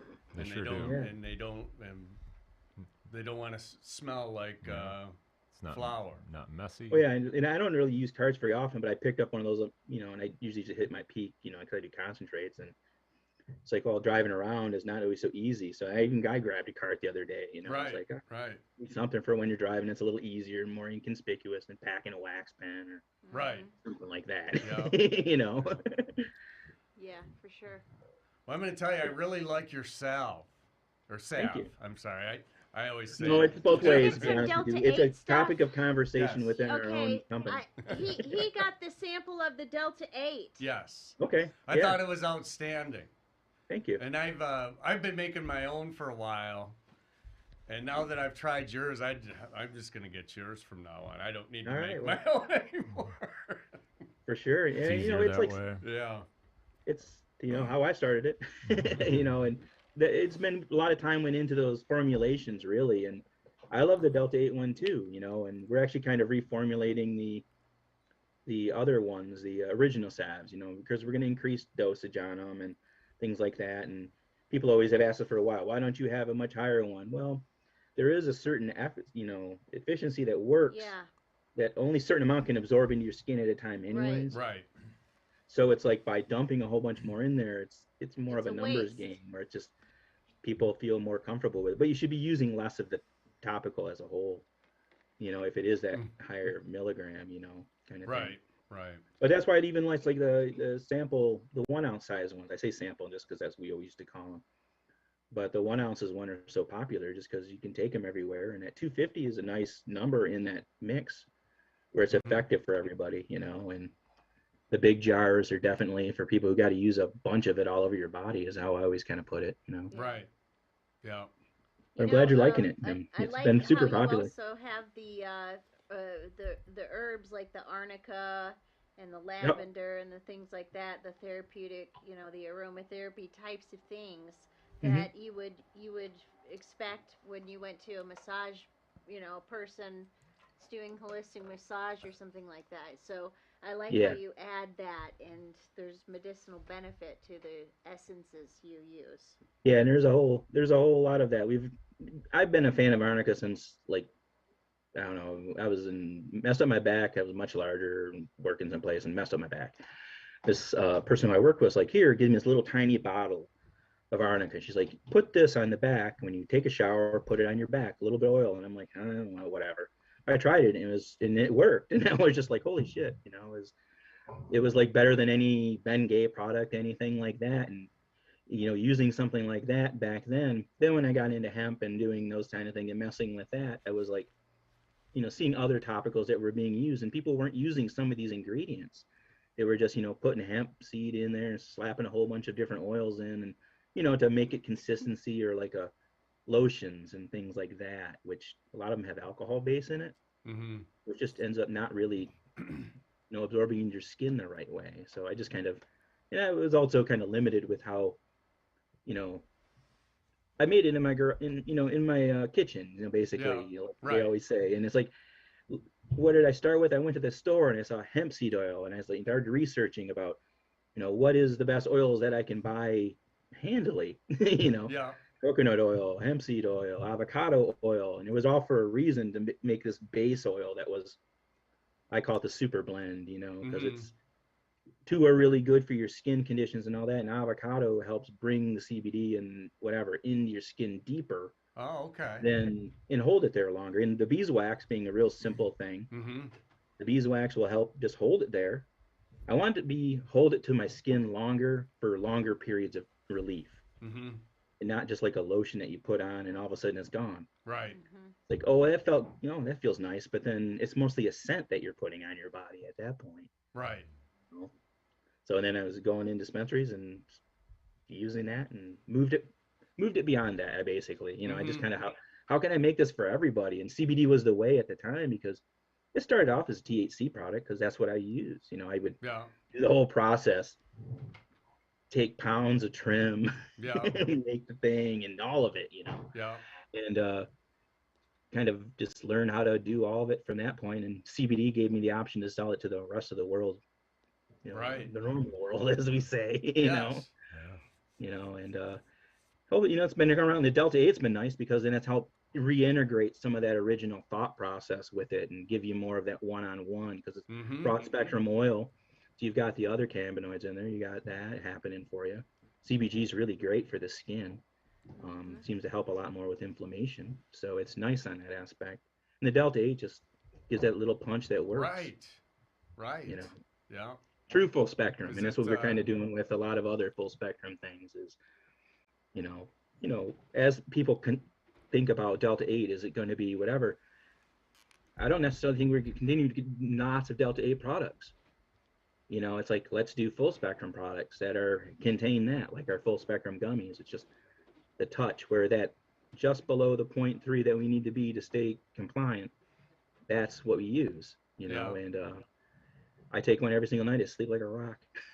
Okay. Good numbers of CBN in them as well. That's the other thing at that one. Yeah, and the CBN's good for sleep as well, isn't it? It's pretty much its primary source. I think most people, when they got into CBD, like taking it and talking about it, they really wanted CBN. Because they really talked about how they want to relax and sleep, and do all that, you know. But CBG is really also what kind of gives you that better mood feel. Mm-hmm. Those types of things, that lack of anxiousness, you know, those types of things that a lot of people associate. Like I had one person say, you know, they smoked the CBG flower and it was like they were in a float tank afterwards, you know, and just really mellow, and their body felt great, and just no anxiety about anything. I would probably like that one too, I think. Yeah, I think that's kind of what most people are really kind of figuring out with the different cannabis. Now it all comes back to full spectrum. Right. But now I think we are able to manipulate a little bit more, you know. So if you took the trim from one of these full spectrum plants that are still hemp and did isopropyl alcohol wash with them and make a Simpson oil, that Simpson oil then would contain the Delta 8 THC as part of that. Well, basically spectrum of the oil. Somewhat, but yeah, it would be hard to get that much into it, because really what they're doing is Delta 8 is really converted from this CBD isolate. Okay, that's right. So little of it. You know, they're just taking tons of CBD isolate because it's dirt cheap on the market. You know, it used to be, you know, 2,000 or more a kilo. Now it's down to like $450 some places.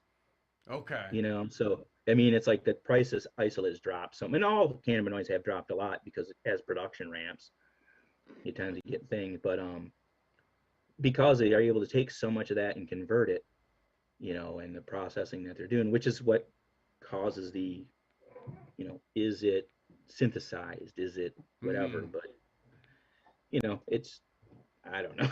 It's for somebody else to figure out, I guess. So to get a decent usable amount, you have to get the CBD isolate first, and then get the Delta 8 from the CBD isolate.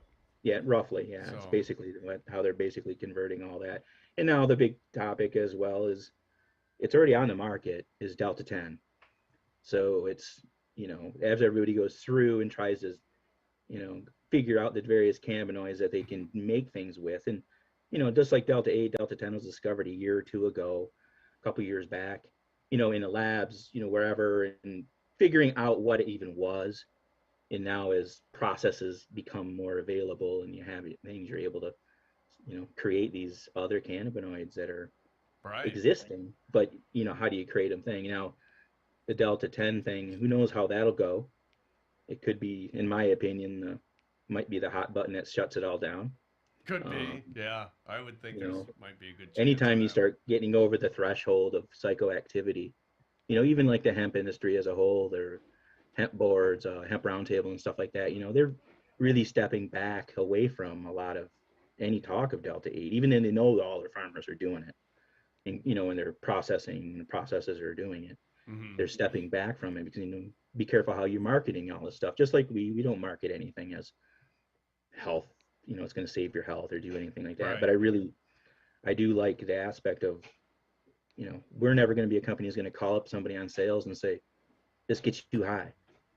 You know, that's not what we do. It's not what we're talking about with the plan. It's wellness. THC is a wellness, you know, it's, you know, it's how I've always treated it. That's how I've always viewed it. We want on the future products to be made like that, you know?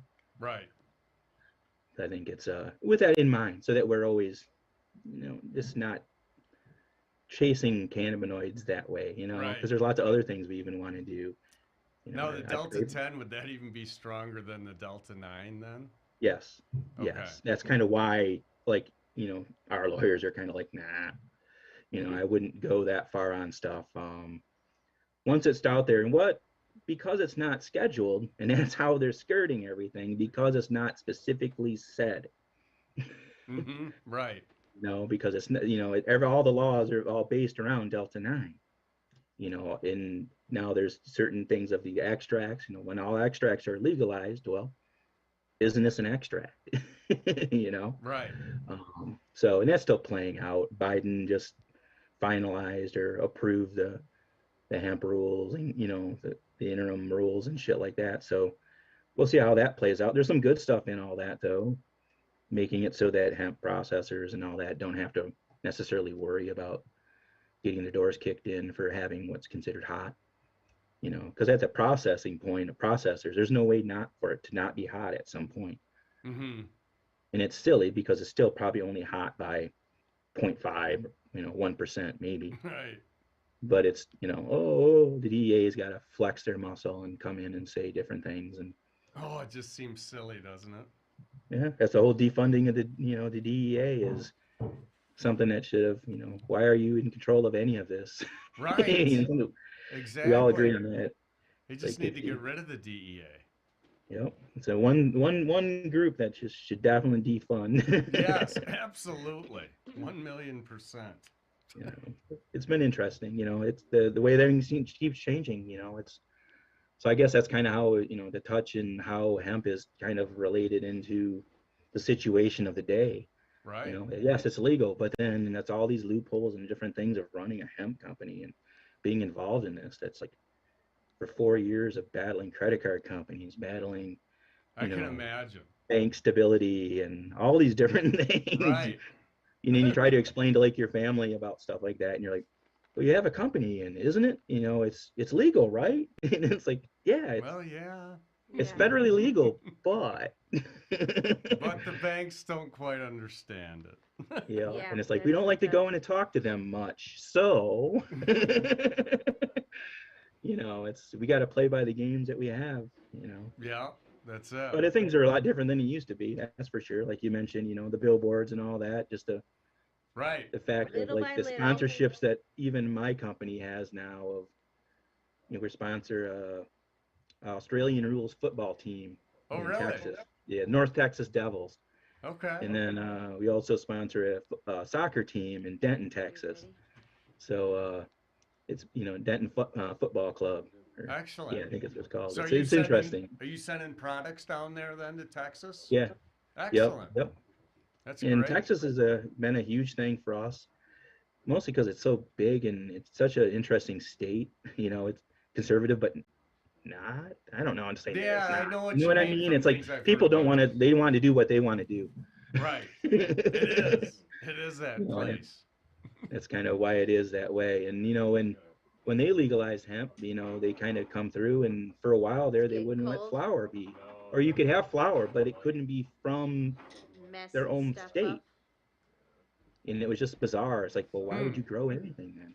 Right. You know, it's like Louisiana now. There, a lot of people they stopped selling hemp flower because you can't sell anything that's smokable. So what they've all done now is waited that out, and we have specific jars or specific labeling that goes on those jars to Louisiana that say not for inhalation.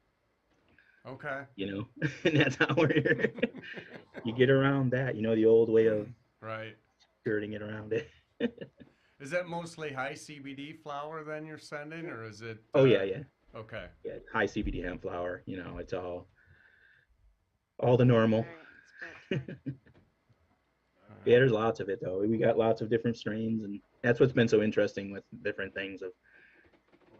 I really think that hemp flower is probably the most versatile thing we could really have as a company, just because I'm working on a cookbook for 420 release and things like that to, you know, highlight our strains, but also just kind of give people a different idea on the whole hemp flower idea, you know, which isn't a new idea, but most of the people in the normal world aren't used to being able to just simply, you know, make your own dog treats, you know, CBD dog treats and things like that.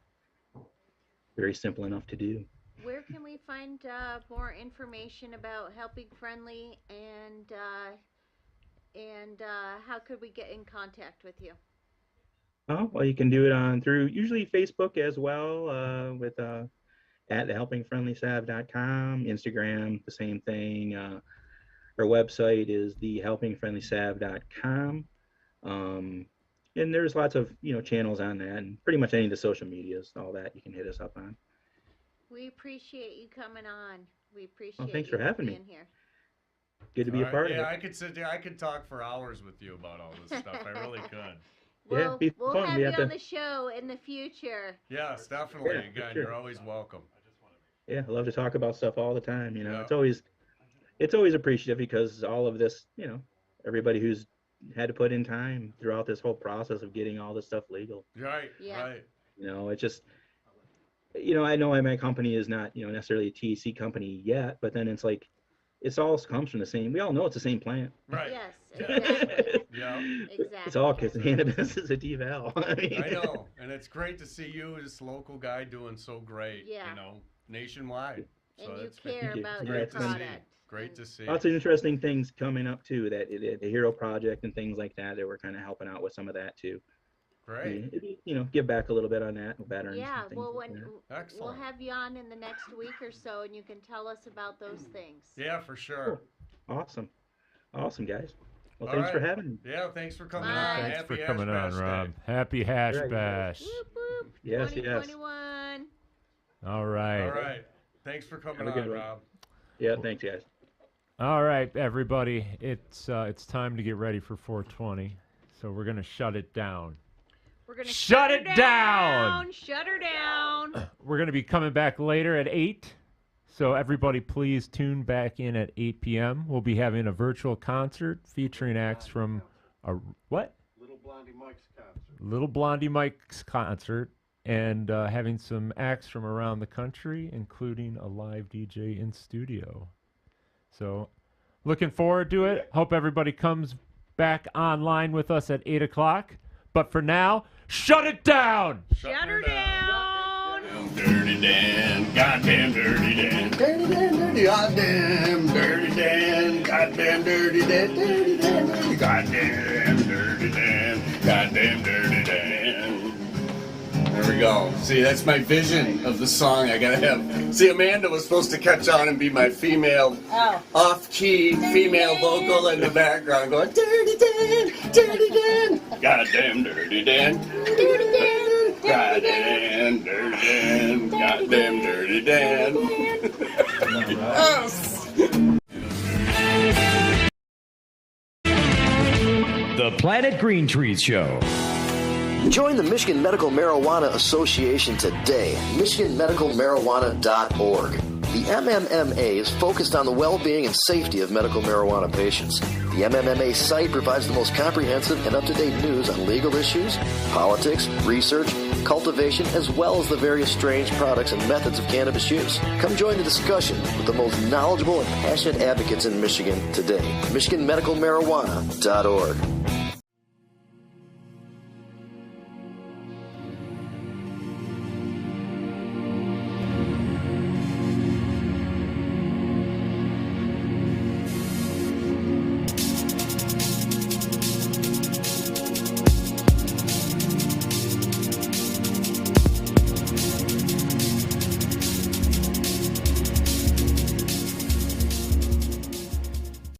Before you plead, call me Attorney Michael Komorn.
An important and historical farm crop in American agriculture is returned after having been classified as a controlled substance and illegal. On December 20th, 2018, the President signed the Farm Bill, also known as the Agriculture Improvement Act of 2018, into law.